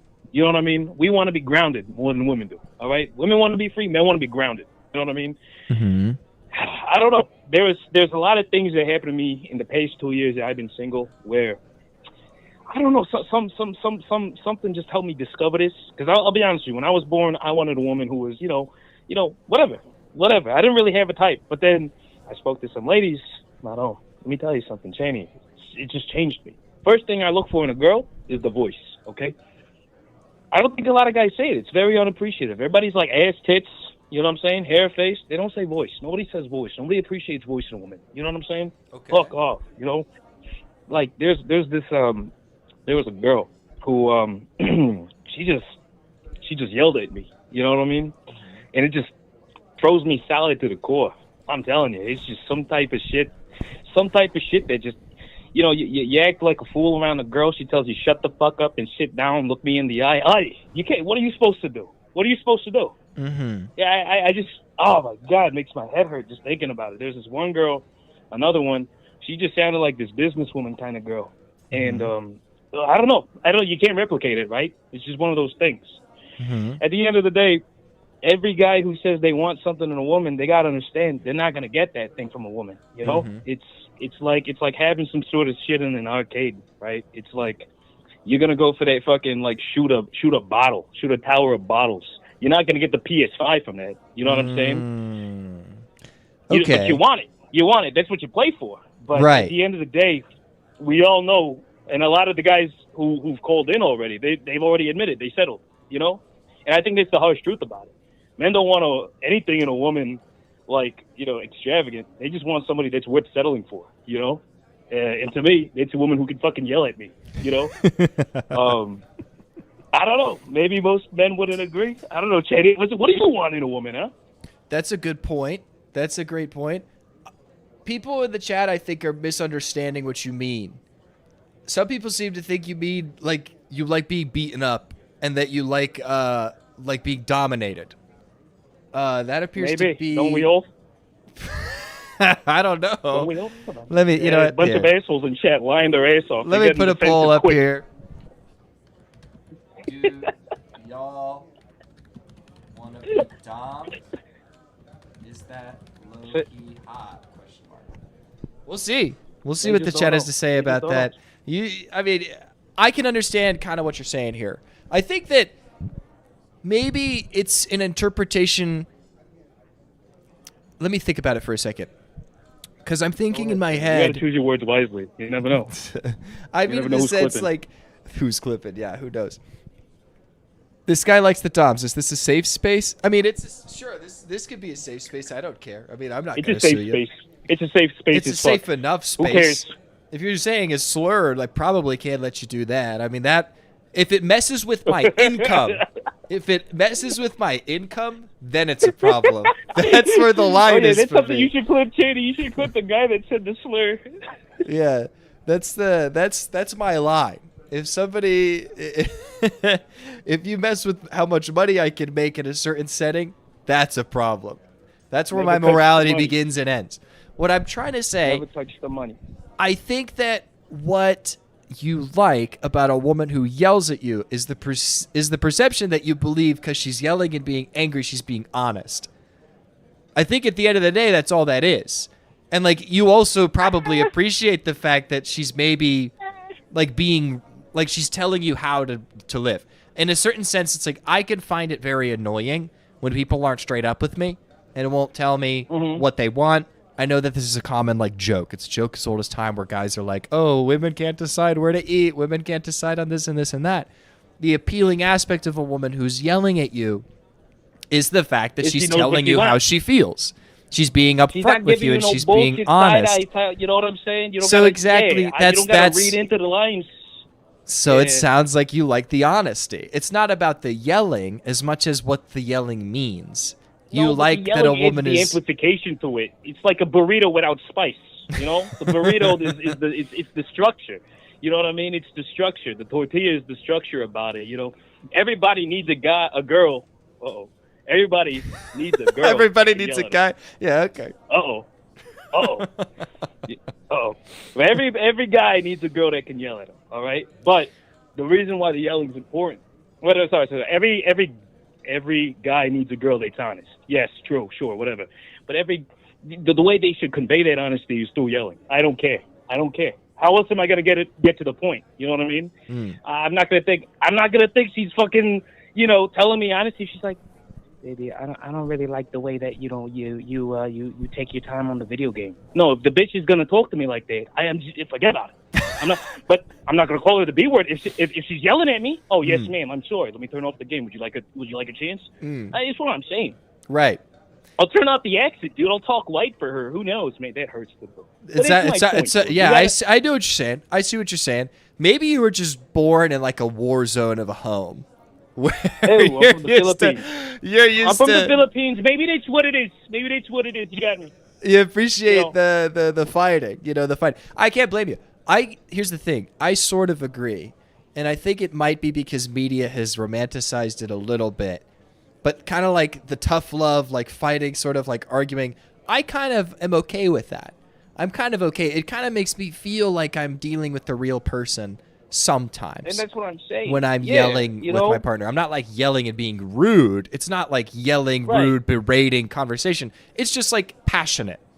Like it conveys You see this shit everywhere. Did you see that World... Sorry, my bad. Did you see that World Cup clip? What was that? Of what? Speed? Singing the closing some ceremony? guy, I guess... What happened? Speed singing the closing ceremony? No. There was a World Cup clip, right, where the guy, I guess he just yelled at his girl or something like that, and everybody said, "Oh, divorce him." You don't know what the hell there's going on between like closed doors. Maybe it was something where he was in the right. I'm not going to defend the asshole. Yeah, and it was a bad look, but that's the point. You get like a 10-second clip. Everybody's like, yeah, divorce the guy. Yeah, Ben, he does this all the time. Or it's vice versa, by the way. You know what I'm saying? Girls will yell at a guy for like 10 seconds and it gets clipped. Everybody's like, yeah, love is dead. Yeah, she's a bitch. Oh, she's for the streets. You know what I'm saying? It's like, everybody's very quick to judge. Everybody has a very, very, very high bar of like what a guy should have or what a girl should have. These standards go both ways, and I think the culture needs to be scrapped or something. I don't know. I think it's a Western thing. I see what you're saying. I think I agree in this sense.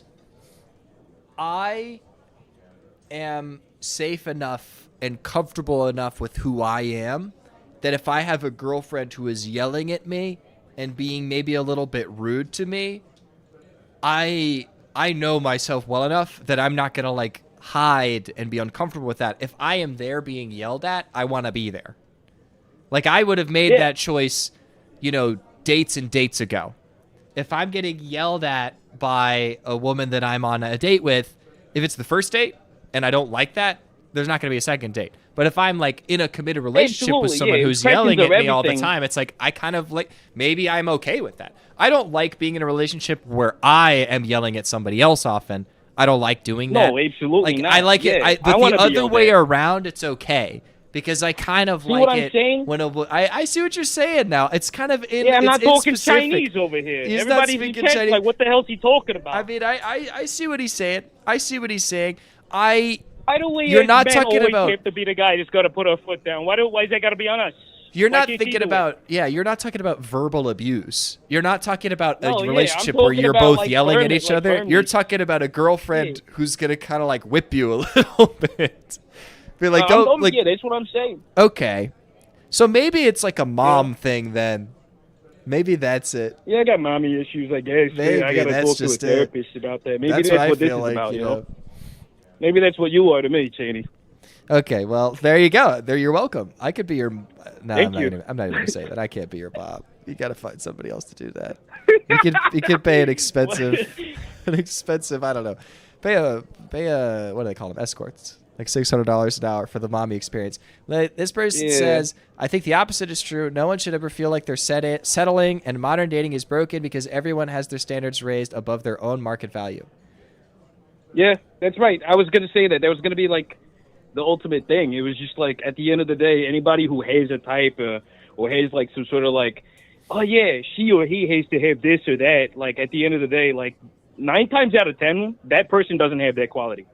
And I learned that mistake quick, you know? I wanted a girl who could cook. I don't know how to fucking cook. That makes me look bad, right? Mm-hmm. So it's kind of like, until I learn how to cook, I don't think I should have a girl only do the cooking. You know, I think this is like a 50-50 thing. And I think cooking's a bad example. I'm talking like stuff like, oh, I want a girl who listens.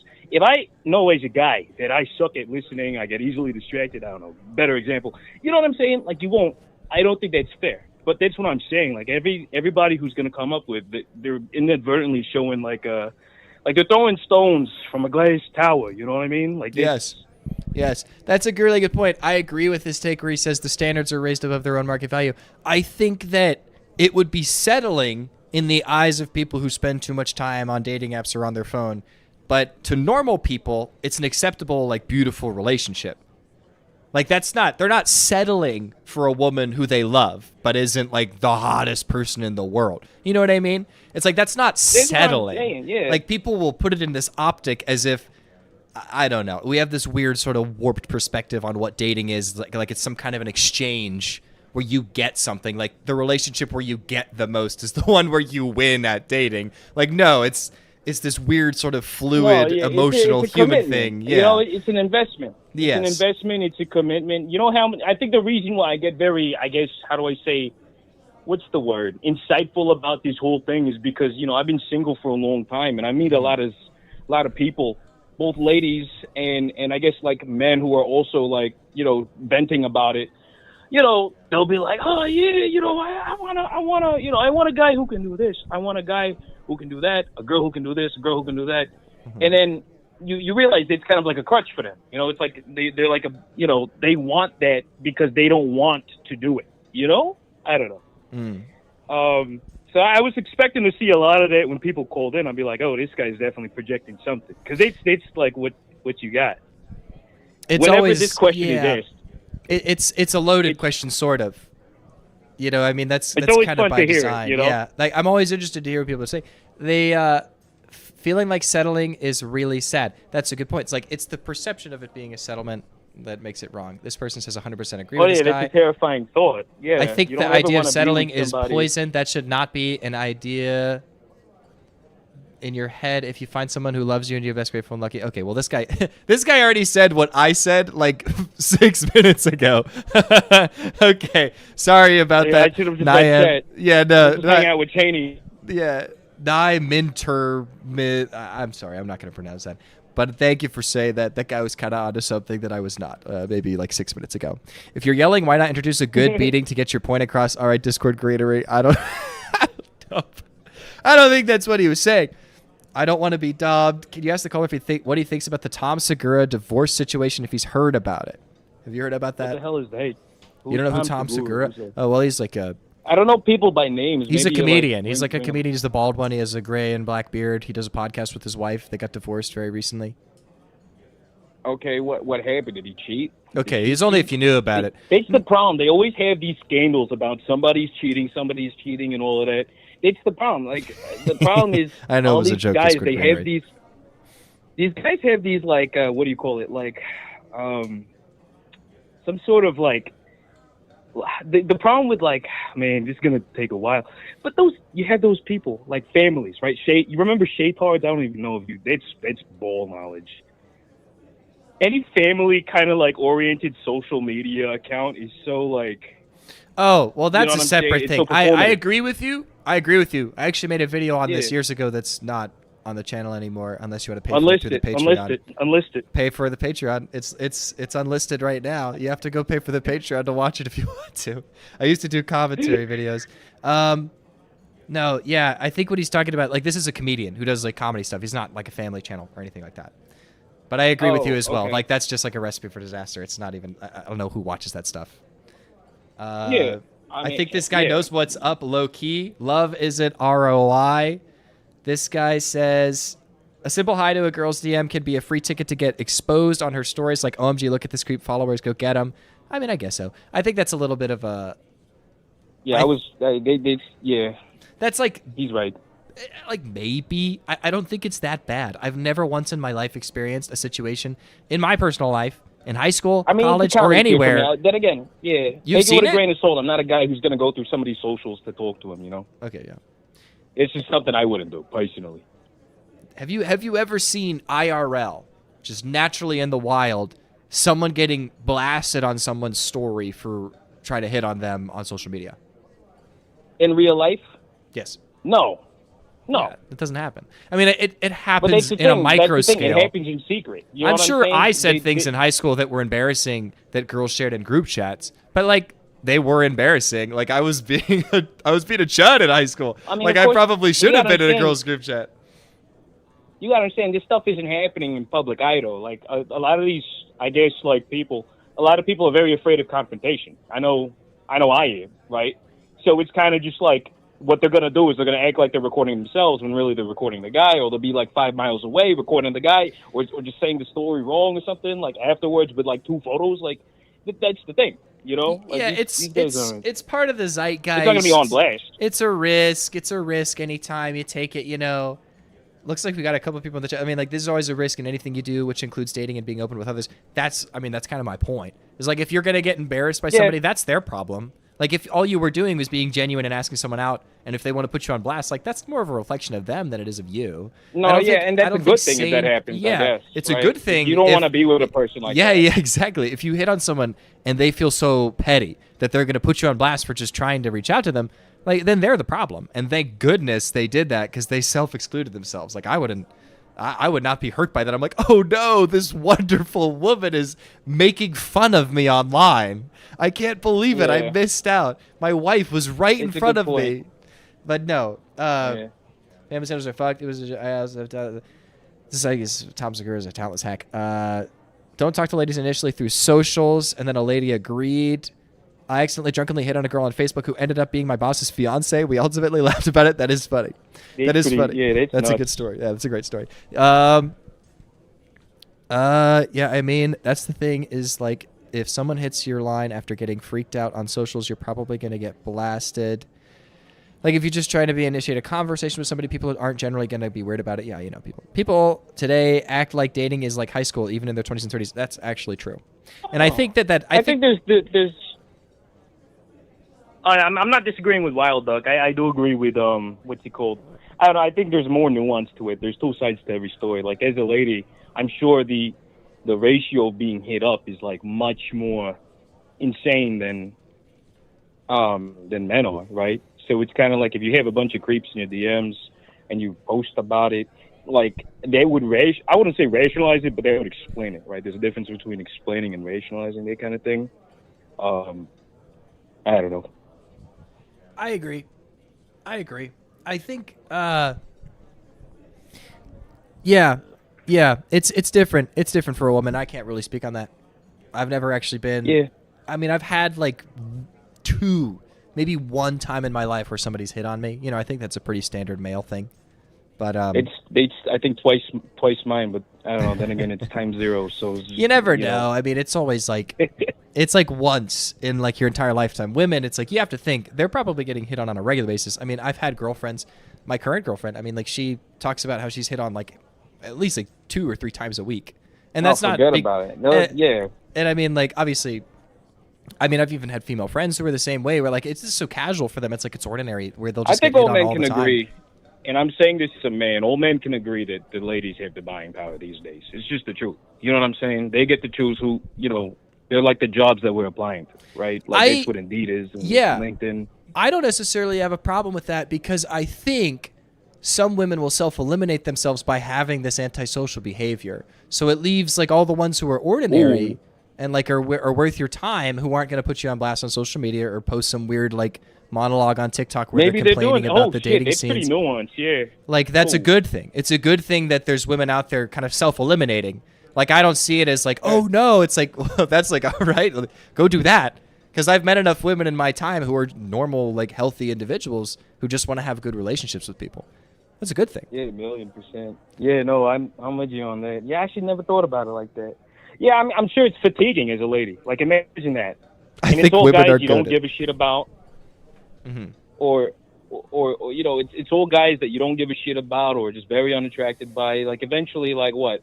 What's the difference between the 100th creep from the second, right? Like it's all going to be annoying to you. Yeah. And eventually you're just like, I'd rather just not have anybody approach me and have him think that I'm some sort of, you know, asshole. And yeah, I see that. It's nuanced. There's no perfect blanket either because, I mean, you could just live in an area where, unfortunately, by some sheer luck, there's a bunch of women who just suck. Or you could be on dating apps and you get this really warped perception. I think it's all about the social media, though. It all kind of comes back to that. Anybody could sit on there for hours and just become miserable. You'll see these people monologuing about how awful everything is. It'll make you feel like the world's ending. And you're like, oh yeah, I got to get off of that because that just makes me. You know how much times on my fucking algorithm I have some asshole incel who's like, "Oh, you're not getting married. You're just gonna have to accept with the fact that you're gonna die alone." Yeah, exactly. Dude, it's you're like, 20. What are you on about? You're 20. Yeah, why am I watching this? Why am I watching this 23-year-old give me advice? I don't. So you want a woman who's gonna tell you what it's all about. She's gonna like boss you around. She sounds good doing it. You know what I'm saying? And she sounds good doing it. I don't so want no like daffy cool buck accent kind or of like. something. Oh, don't even get me started on that. There was this Mexican broad I was talking to. I wasn't really talking to her. I have nothing with her, right? I got no interest in her. And then she was just talking to me about her boyfriend. And I could give a shit. I'm just listening. I went there for the free food. And she starts talking in Latina, in Mexican. She starts cursing the guy out. I don't understand a lick of what this broad's saying, but I says to myself, if I was ever on the wrong side of that, I wouldn't stop smiling. Come on. You know what I mean? You'd have died and gone to heaven. Oh, yeah. You know, the Chinese man, there's a Chinese guy I met. He said, one woman is a woman. 3 women, it's noisy. So I says to myself, all right, I don't mind the noise as long as they sound good. Because at the end of the day, all guys got to accept, you know, it's very rare for a guy to out-talk their lady. You know what I'm saying? I've never met a guy who's outspoken their lady. I don't know. That's how it goes. I've never met a girl that's spoken less than me. I don't know. Maybe guys will disagree with it. Maybe that's beautiful. Maybe that's the way it should be. That's what I'm saying. So I don't really mind her. Like, and look, I'm a guy who's talking a lot. I'm sorry. I saw some asshole. He was like, "Oh yeah, this guy's talking forever." And I'm sorry. But my whole thing is like, look. That is true. I have to think about that. Wrap it up. I do appreciate your call. I like whenever you call in. You've always got something to say, man.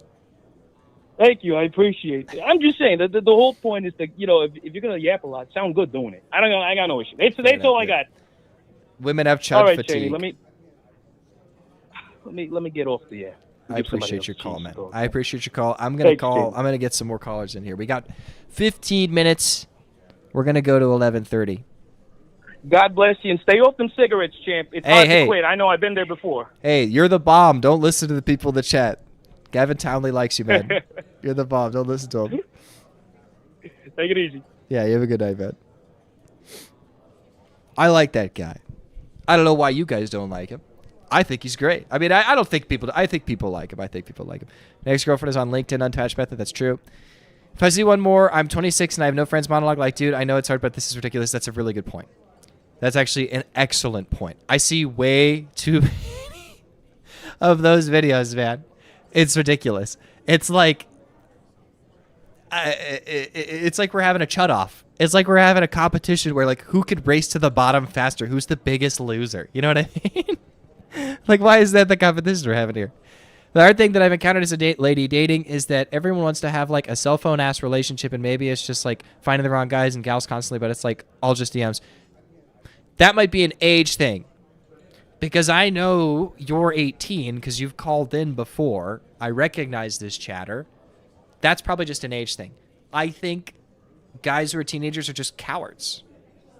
And every generation is becoming more and more cowardly because of phones. It's the phones. It's the phones.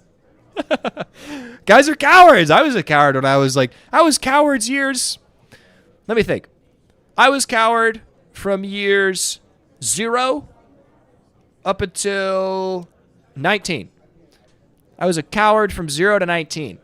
And then I started to vaguely become an ordinary guy. And now I'm like, in terms of cowardliness, I'm maybe like half. Maybe. I'm half the coward I was in high school. JD, how do we stop being cowards? You're not a coward. You already called in. You're not a coward. I'm talking about a different kind of coward. Like a guy who... I had a girlfriend. This is a little story from me for you guys. This is one where you guys can take home. I was dating somebody in middle school. My first girlfriend in middle school was a woman, or a girl, who was in the 7th grade. I was in the 8th grade. We started dating over the summer, where I sent her a DM on Instagram because she reached out to me like at the last school dance from my 7th grade, her 6th grade. She sent me a DM just talking. I respond. We talk a little bit over the summer. I ask her if she wants to date me, if she thinks I'm cute. I'm like 12 or 13 at the time. She agrees. And then we start dating over the summer. I did not go on a single in-person date with this girl over the course of our entire relationship. In fact, I did not speak to her in person over the course of our entire relationship. And there was one opportunity actually where we texted before school in the 8th grade. And she was like, let's go meet after school at this spot so that we can talk and kiss. And I go to a different spot, even though I agreed beforehand because I'm a coward, right? I'm a 12-year-old coward. I go to a different spot. She finds me. She's like, oh, hey, how are you? I can't even talk to her. I can't even kiss her. I'm like, I have to leave. And I go get in my family's car and I drive away. So she broke up with me a week later and I cried. I cried for like a couple weeks. I was wrecked. But I was like, I didn't understand that was my fault at all. I think that's just kind of the way that it is for some kids. Some kids just grow up pretty shy and you don't realize how cowardly you are. I think guys are just cowards. I think they're just cowards. And that's just my personal experience. I can speak as a coward. I'm the king of cowards when I was a teen. Like, some people are just cowards. Just cowards. Real talk. This guy's bringing me back to my canon events. You know, I mean, I don't know. That's how it is. It's how it is. I was afraid of women from as soon as I recognized that they weren't men until probably 19, probably 20. Takes time, you know. Takes time. My biggest philosophy, both political and in general. I had a caller, somebody from the UK. Somebody from the UK called in. I had a caller. I'm going to call this person back really quickly because they tried to call in earlier. I didn't take them.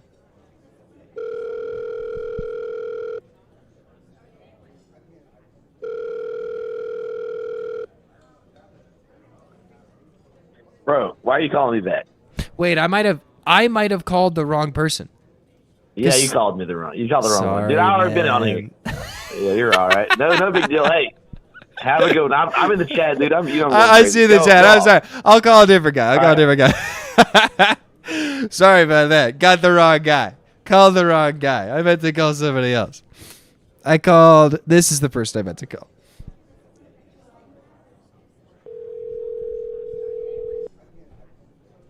I don't even know if they're still watching the stream. This person called forever ago. Big Chaney. I guess they're still watching the stream. How's it going, man? No, I'm not watching the stream. I'm watching some baseball. Oh, okay. Well, how you doing? I'm doing good. How are you? I'm doing excellent. Did you call in when the prompt was, what do men want in women?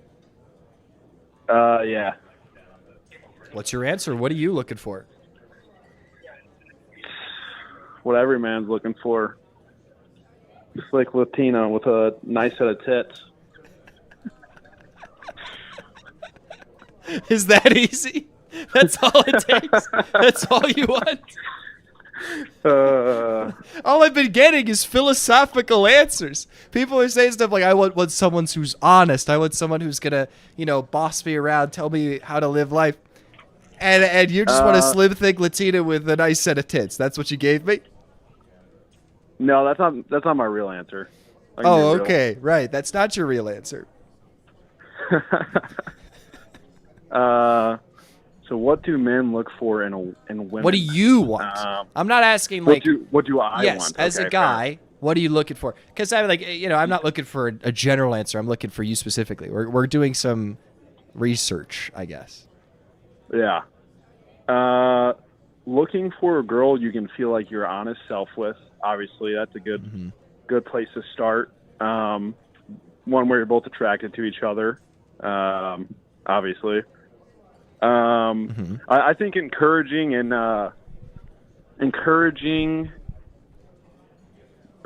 both sides. It's like a mutual thing to like try their best and be their best selves. I think that's important too. Whole bunch of stuff. I don't know. What do you think about those answers? That's yeah. I mean, that's of course. I mean, that's a pretty standard answer. I mean, that's a good answer because I mean, the question is posed in a way that it could have loaded answers.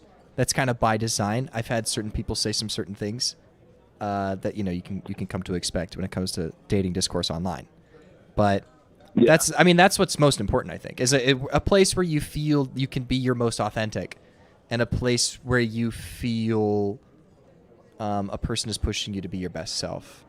Because that's kind of like an all-encompassing answer to what you want in a woman. You just want somebody who's actually like a good partner, like somebody who's going to take care of you and you can take care of them and you can trust them and you can value them. Like that's, I was hoping for something more. I mean, you already gave me the clip farm answer.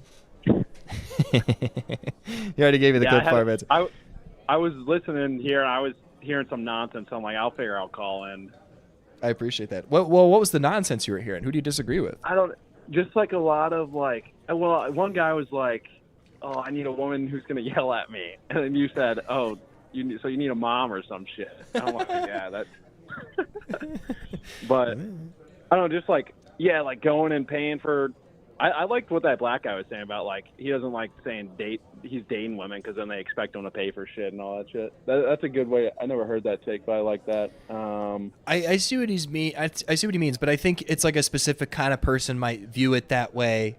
When I say dating, I mean like in my head and with the people I've dated, it's like we're together. Yeah, totally. We're like a thing. Well, he was also paying like rent and child bills and shit. Yeah. It sounds like. No, he's going the full 9 yards. I mean, props to him. I don't think I could ever do that. Yeah, I don't think I could ever pay that. Want to be doing that. That's more than I'd be willing to do. I think if a woman was expecting that out of me, like on the first couple of dates or even after like a couple months, I don't think I've got that in me.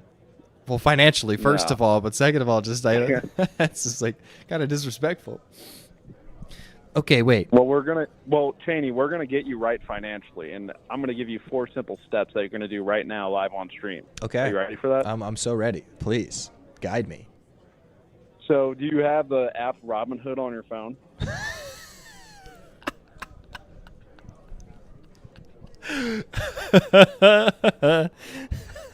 Do you hear me? Oh, I heard you. Yes, I heard you. But no, this is the beginning of the end. That's not. That is not the start. That is the end for me. So you're gonna go on Robinhood app. You're gonna open it up. That's step one. Okay. Step two. You're gonna go to Roblox. And you're gonna click options. In Roblox? Step three. You're gonna deposit 80% of your net worth and buy a 1 month. No. Well, I'm in the 1 week call because I believe that much, but you're going to go 1 month because we're going to play a little safer for you. And you're going to put 80% of your net worth in that 1 month. You're going to first load it up. That's step three. You load it up. Step four, you press buy. And congratulations. I just solved all your financial problems in 4 steps. Your solution is to post a call on Roblox stock? You're talking to me like I'm insane here. What do you... Well, give me some insider tip. What is going to cause them to go belly up in a month? No, not belly up.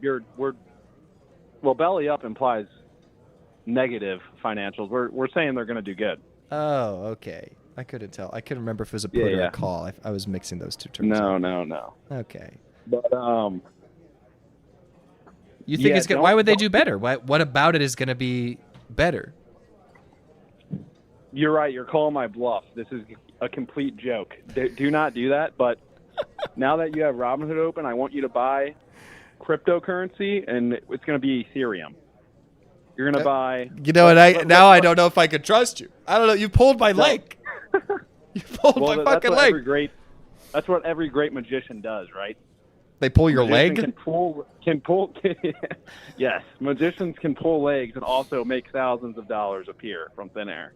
They do that? Sometimes.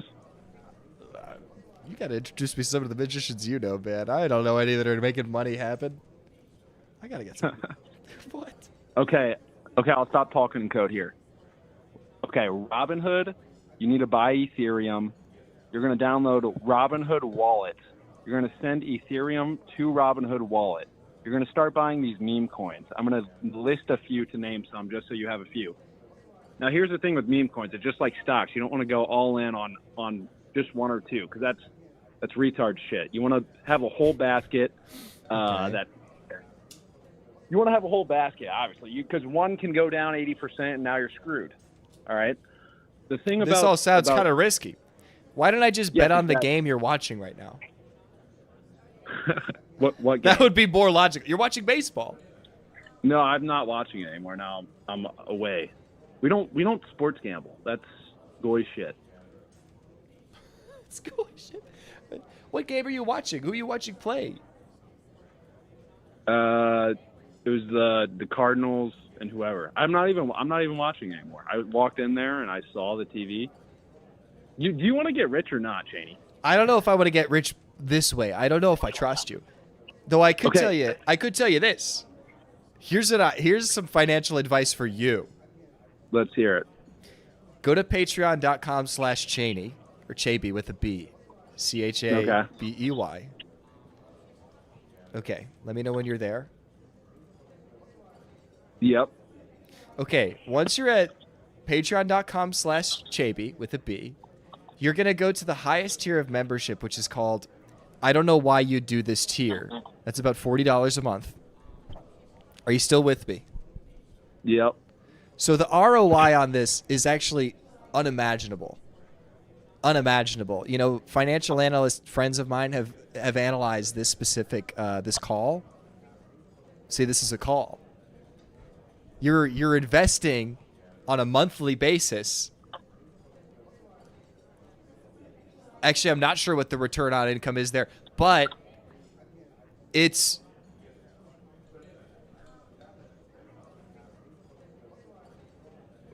I get a piece of all. I get a piece of all future revenue, right? Each buyer gets 0.1% of all future revenue. I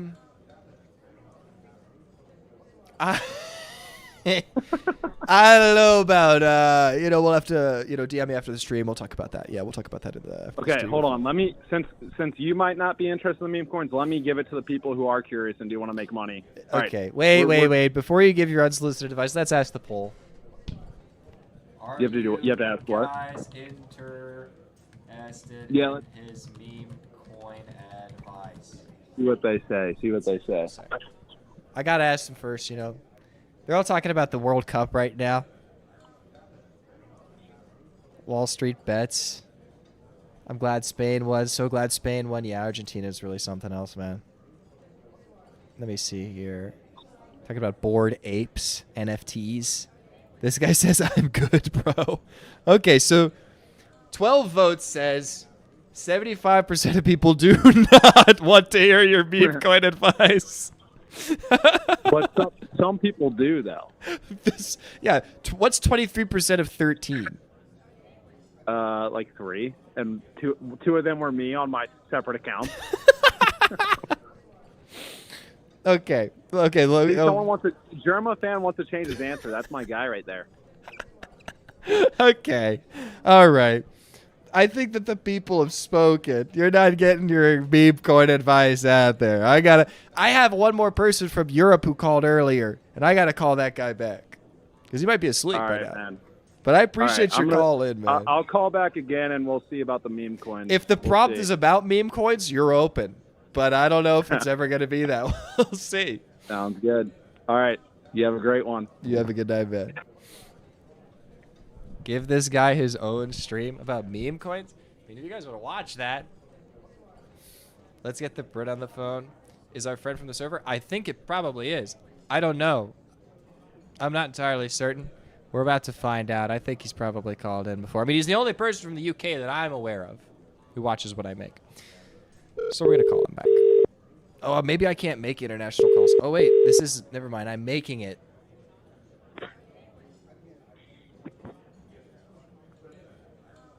Hello. Hey, chat with Chaney. You're on the air. How you doing, Chaney? I'm doing all right tonight. I am up past my bedtime, but we're chatting about something very specific here. I called you back. I'm sorry I made you wait so long. You called in earlier at 11:22. Oh, you should give that guy his own meme coin stream. What? You should give that guy his own meme coin stream, honestly. You wanted his advice on meme coins? I mean, not now, but later. I mean, the people have spoken. The voters said no. They don't want the meme coin stream. But what they want... That was me. So I said no what as well. they do want is they want to know what you want in a woman. I want like a bro. I want like a bro team. If you know what I mean. I want to be able to like play split screen Halo with this girl, and just like drink beer, and just have a good time. And then once the fun times are happening, that's when the romance times are happening. But you gotta have the normal fun times first. Okay. So you want... If I want a good friend. I don't know. It kind of sounds like... Yeah, it kind of sounds like you want a guy. I just wish the guy was actually a girl. They're doing that now, actually. You could... Yeah. They've got those. Yeah, no. That's not my fault. Okay. I mean, if you're... It kind of sounds a little bit like you want a guy. You want to date a girl who's a lot like a guy, which is not a bad thing in and of itself, but I'm thinking... I mean, no, yeah. Why not have friends that are friends and then a girlfriend? There's a distinction there. Like, why can't the girlfriend be different from the friends? No, because my friends are who I actually like and who I want to be around. So I want a girlfriend.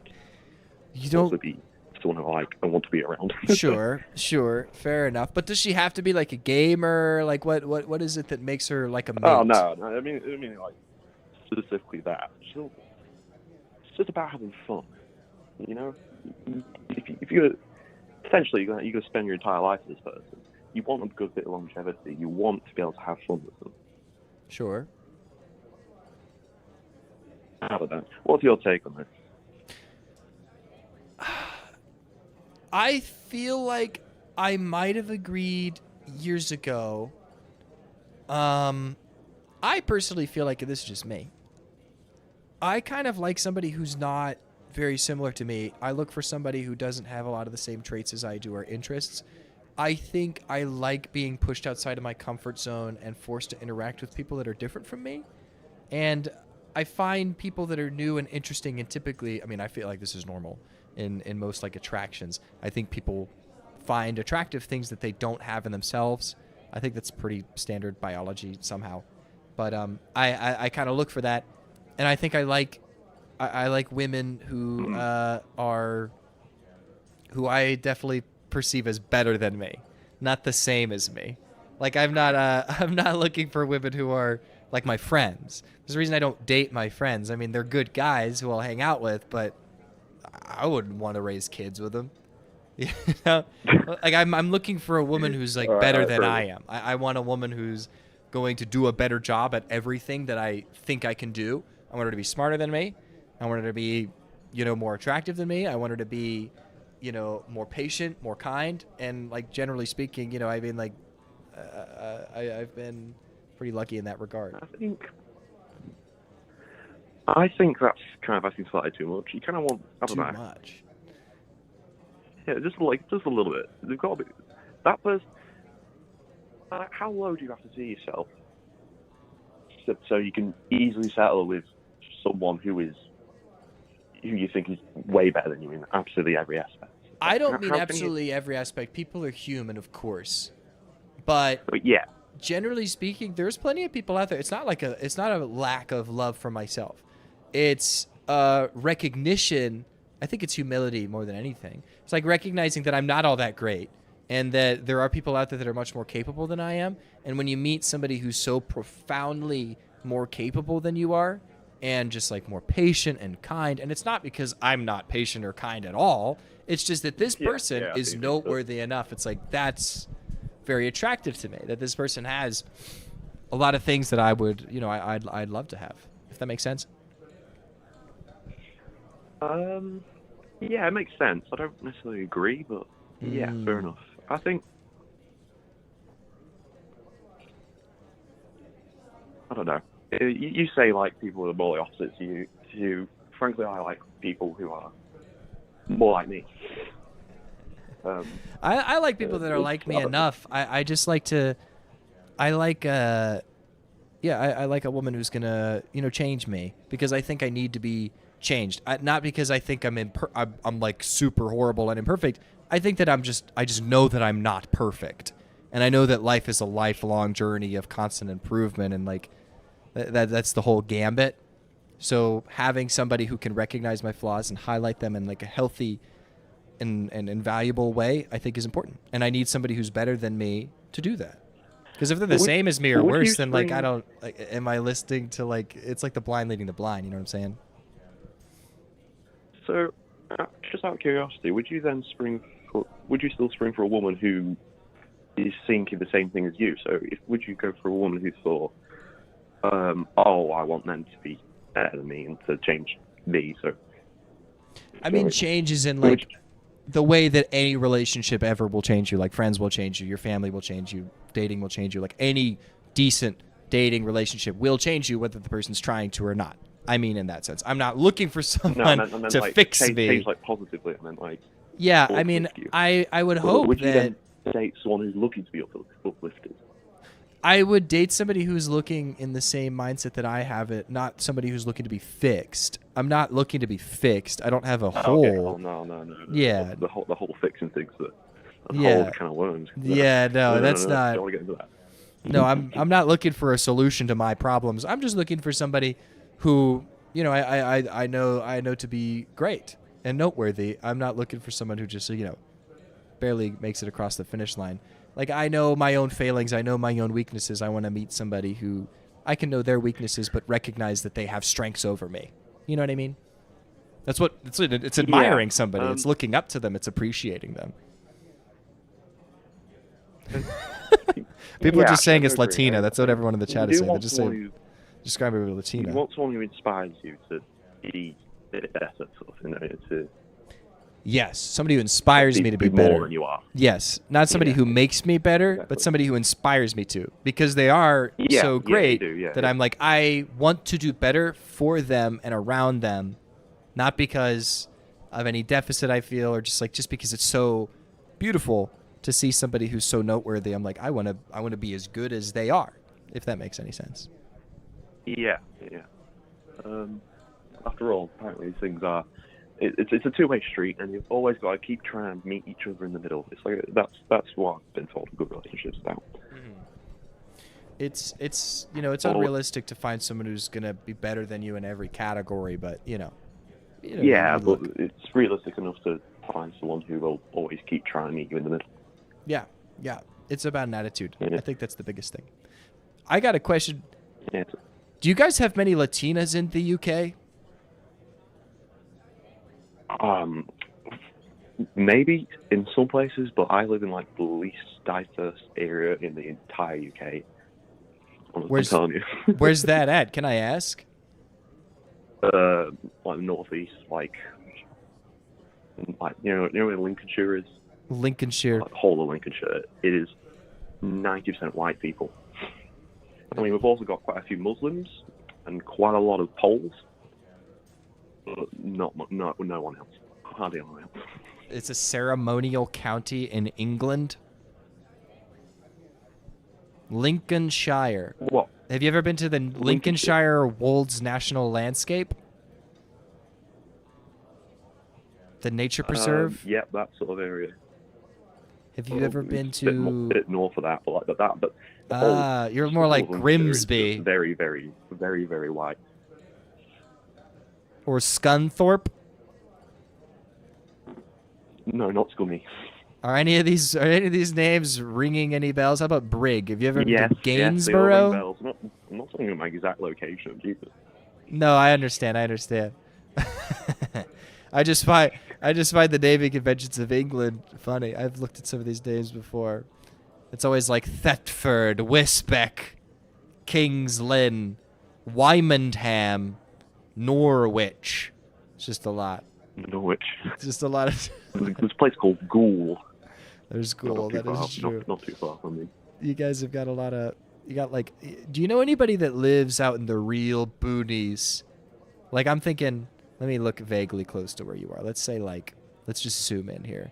Do you know anybody that lives in Tumby? What, Ashley Confenby? It's outside of Coningsby? I don't know.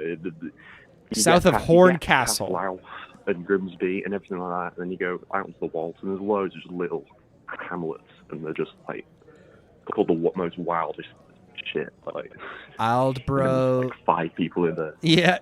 Great Hatfield, Little Hatfield, Gox Hill, Rolston, Mapleton, Great There's Cowden. loads of them. Yeah. How many people live in these places? Like, what, 12? Clipping Coats, Kipling Coats, Brandham, Arras. Hey, at least it's not Rugby, fucking Triangle Town, honestly. It's just like a little village, but like in the middle bit's a triangle. It's a pain in the ass to drive through.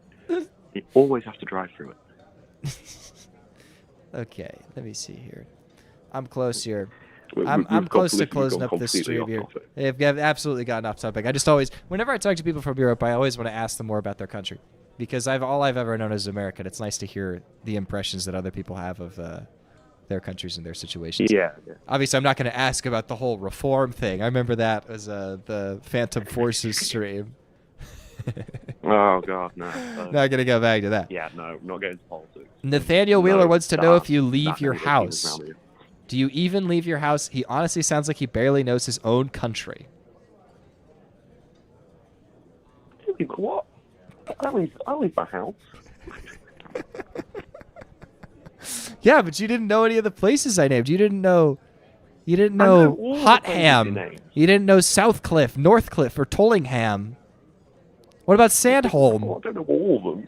You've been to all these They're places? so tiny. Broomfleet? Oh, Broomfleet. Come on, dude.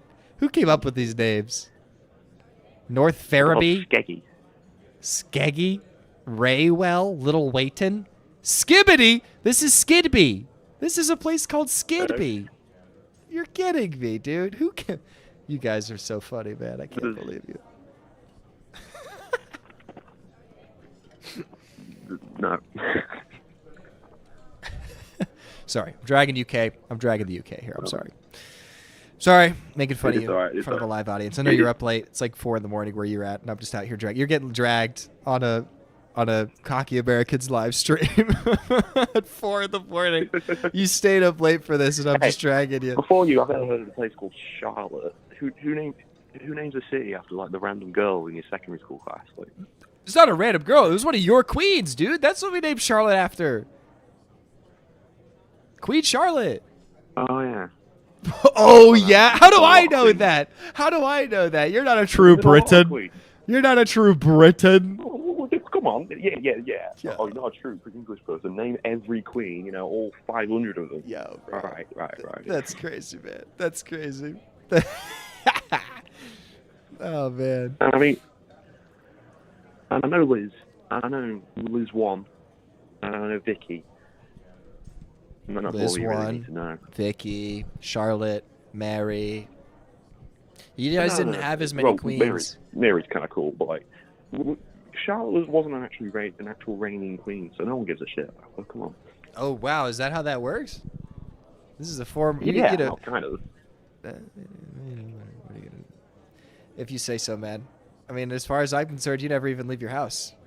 You've never even been to all these crazy, amazing places like Cottingham and Hull and Hessel. It's Hull.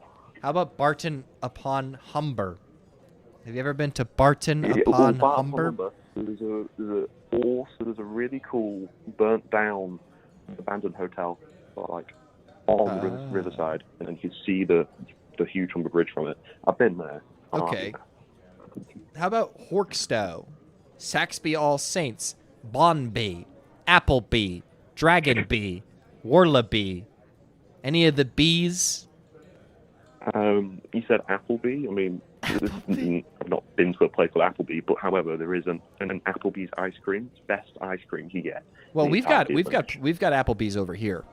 It's not spelled the same. No, but this is like real Applebee's. This is like. Oh, you're gonna go band for band on Applebee's? No. This is like a little one-time little ice cream parlor in the middle of like farming fields. It's just no. It's a different Applebee's. How do you spell Appleby? I'm gonna look it up right now. APPIE. I don't know. I'm shit at spelling. You guys came up with the language. Man, I'm all right. I gotta hop off.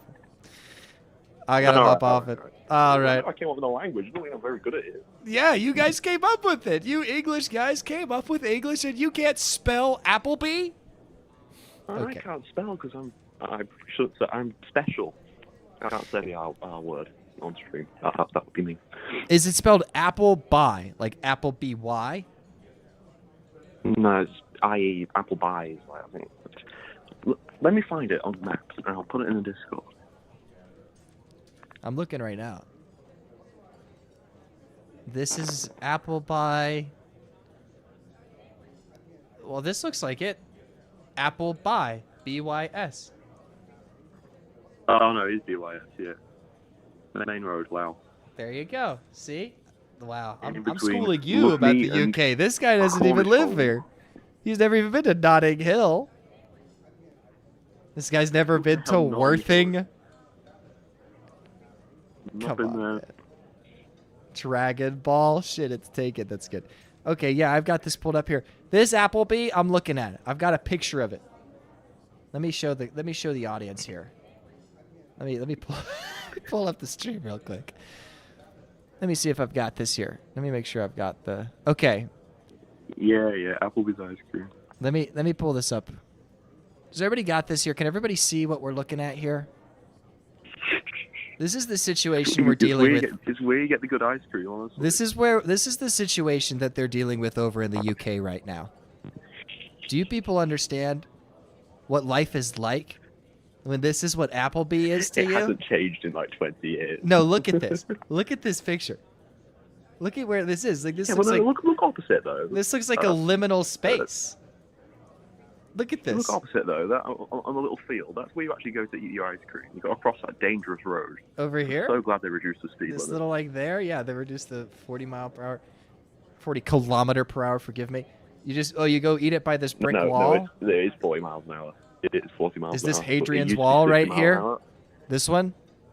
Is this what they talk about? This is the fence. You guys love Hadrian's Wall. Look at this, guys. All right, now we're about to mog you. We're about to mog you here with our Applebee's. Give me a second. Let me show you something real. All right. Let me pull up the map. Let's pull up the Applebee's. Let's go. That's where Humpty Dumpty was chilling. Fuck that guy. Yeah, exactly. Yeah, dude. Let me pull this shit up. Pulling up the Applebee's Grill and Bar in South Carolina, next to the Ginza Buffet of Rock Hill. Let's look at this shit, man. This is real. This is what it's all about right here. Okay. Is this pulled up here? Close that. Shit. We'll just go here. You're going to see what I'm talking about. Oh, I'm waiting. Look at this. Look at this. Sprawl. Look at this. This is Americanism right here. Look at that. That's a building. There's things. There's cars. There's people everywhere. There's things happening. There's a Chick-fil-A. Pull up over here. Look at this. This is an Applebee's, damn it. Look at that shit, dude. Look at this. Look at this. Everybody see this? People, you're all seeing this, right? We're all seeing the same restaurant, right? That's America. That's America. Applebee's. That's America, all right. This is it right here. 3.4 stars. You could see what you could get here at this Applebee's. You call me crazy. What do you mean all this costs $25? Check this out. Oh, you guys can't really see it. Let me move the... Look at that. Look at this delicious meal. 1 app and 2 entrees. Look at this. I'm just saying, man. I'm just saying. All right, I've kind of gotten off track a little bit here. It looks... So I'm not sure this is... I'm not sure this is what the video is even about. So, All right. I'll tell you what is better than Applebee's though. Right. Tell me. Look up the signal box in Cleethorpes. Single box in. The signal that we got the smallest pub in the planet, bro. Single box in. Signal box in? Yeah. Okay. This is a pub Smallest pub in the planet. on Kings Road at the Lakeside Station. Right next to the Premier Inn and at Cleethorpes Hotel. Look at it, guys. There's train tracks. Look at that. That's cute. Check this out, folks. It's a little railway. Check out this look at this spot, folks. You guys seeing this here? I'm just in the fucking way. I gotta turn my camera off. You can't see what I'm talking about. There you go. That's the super boss in. So you guys see this? You know, all right. I've got to close this one out. I'm dragging the stream on a little bit too long here. I got to ask the chat one final question here. Oh wait, now you got a view of the stream. Oh my gosh, the controls. Okay, give me a second, you guys. You can't look at this. You can't look at this. They can see everything. Okay. All right. I can see it all. Okay. All right, have a nice one. You have a good night, man. Have a nice night, Chaney. Yeah, I'll see you. Thank you for answering the phone. You're very welcome. Thank you for calling, sir. Hopefully I haven't scared you away. Golly. All right. Well, that guy. No, don't look at the stream key, please. No, that's the stream URL. You didn't see the stream key. You guys just saw the stream URL, I think. Is that true? Yeah, okay, that's just the stream URL. You didn't see anything. Yeah, you didn't see anything. All right, final question of the night.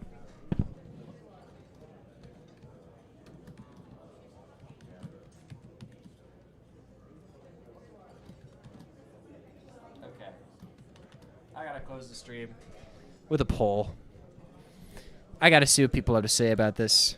The next stream, I like to do them Mondays and Thursdays. I don't always, because sometimes I don't know. You know, like, I don't always know if there's going to be viewers. Hopefully, I have a lot of free time this week. My plan is to clip down a lot of these streams and make clips and shorts, hopefully to get viewership up for the next stream. At least that's the goal. That's the hope. It's called Soccer Keys to the Kingdom. I voted the USA. You voted for the USA? Wow, who's voting for the UK? I was going to say you mainly because they have better music culture, in my opinion. Well, you know, maybe they do. That's up for debate. Drinking better across the pond is pretty embarrassing. Go to Charlotte to get mugged by some 20. You do get mugged by a park bill. That's absolutely true. They are demonic. We don't respect public transit at all. Yeah, I'm just kind of talking out of my ass. I try to stream Mondays and Thursdays, 9 p.m. to 10:30, typically like 11. But I don't know. Usually I just need to have enough viewers and callers calling in because sometimes like it dies down and things get a little boring. So as long as there are people calling in, I'll try to do another stream on Thursday. If I can get some more clips out there and get some more of like an interest or a buzz, get people who are willing to call on and like talk about stuff, that's all I need. Once I get a ball rolling, I think it just goes on its own. So that's the goal. Hope you guys all enjoyed the stream. I had a good time. This one ran way later than it usually does. Hopefully that makes up for the last one because this one's like 2 hours and 40 minutes now. We need to find a film student and use them for free editing labor. This is Deadass the Wave. You know, I'll think about it. I'll think about it. Your channel's awesome. Multiple topic changes. Never nice. Yeah, I research good prompts. I'll do it. Okay, I'll work on it. I'll do it. Okay, I'll work on it. Appreciate you guys. Thank you all for watching the stream. As always, I'll be back on Thursday. I can promise I'll be back on Thursday if there will be enough people. Tell people to call in. Tell whoever to call in. It doesn't matter. I'll be back on Thursday, 9 p.m. So let everybody know. Looks like America won out. 1 vote UK, 9 votes USA. You can't close on a better note than that. Have a good night, everybody. Thank you all for joining the stream.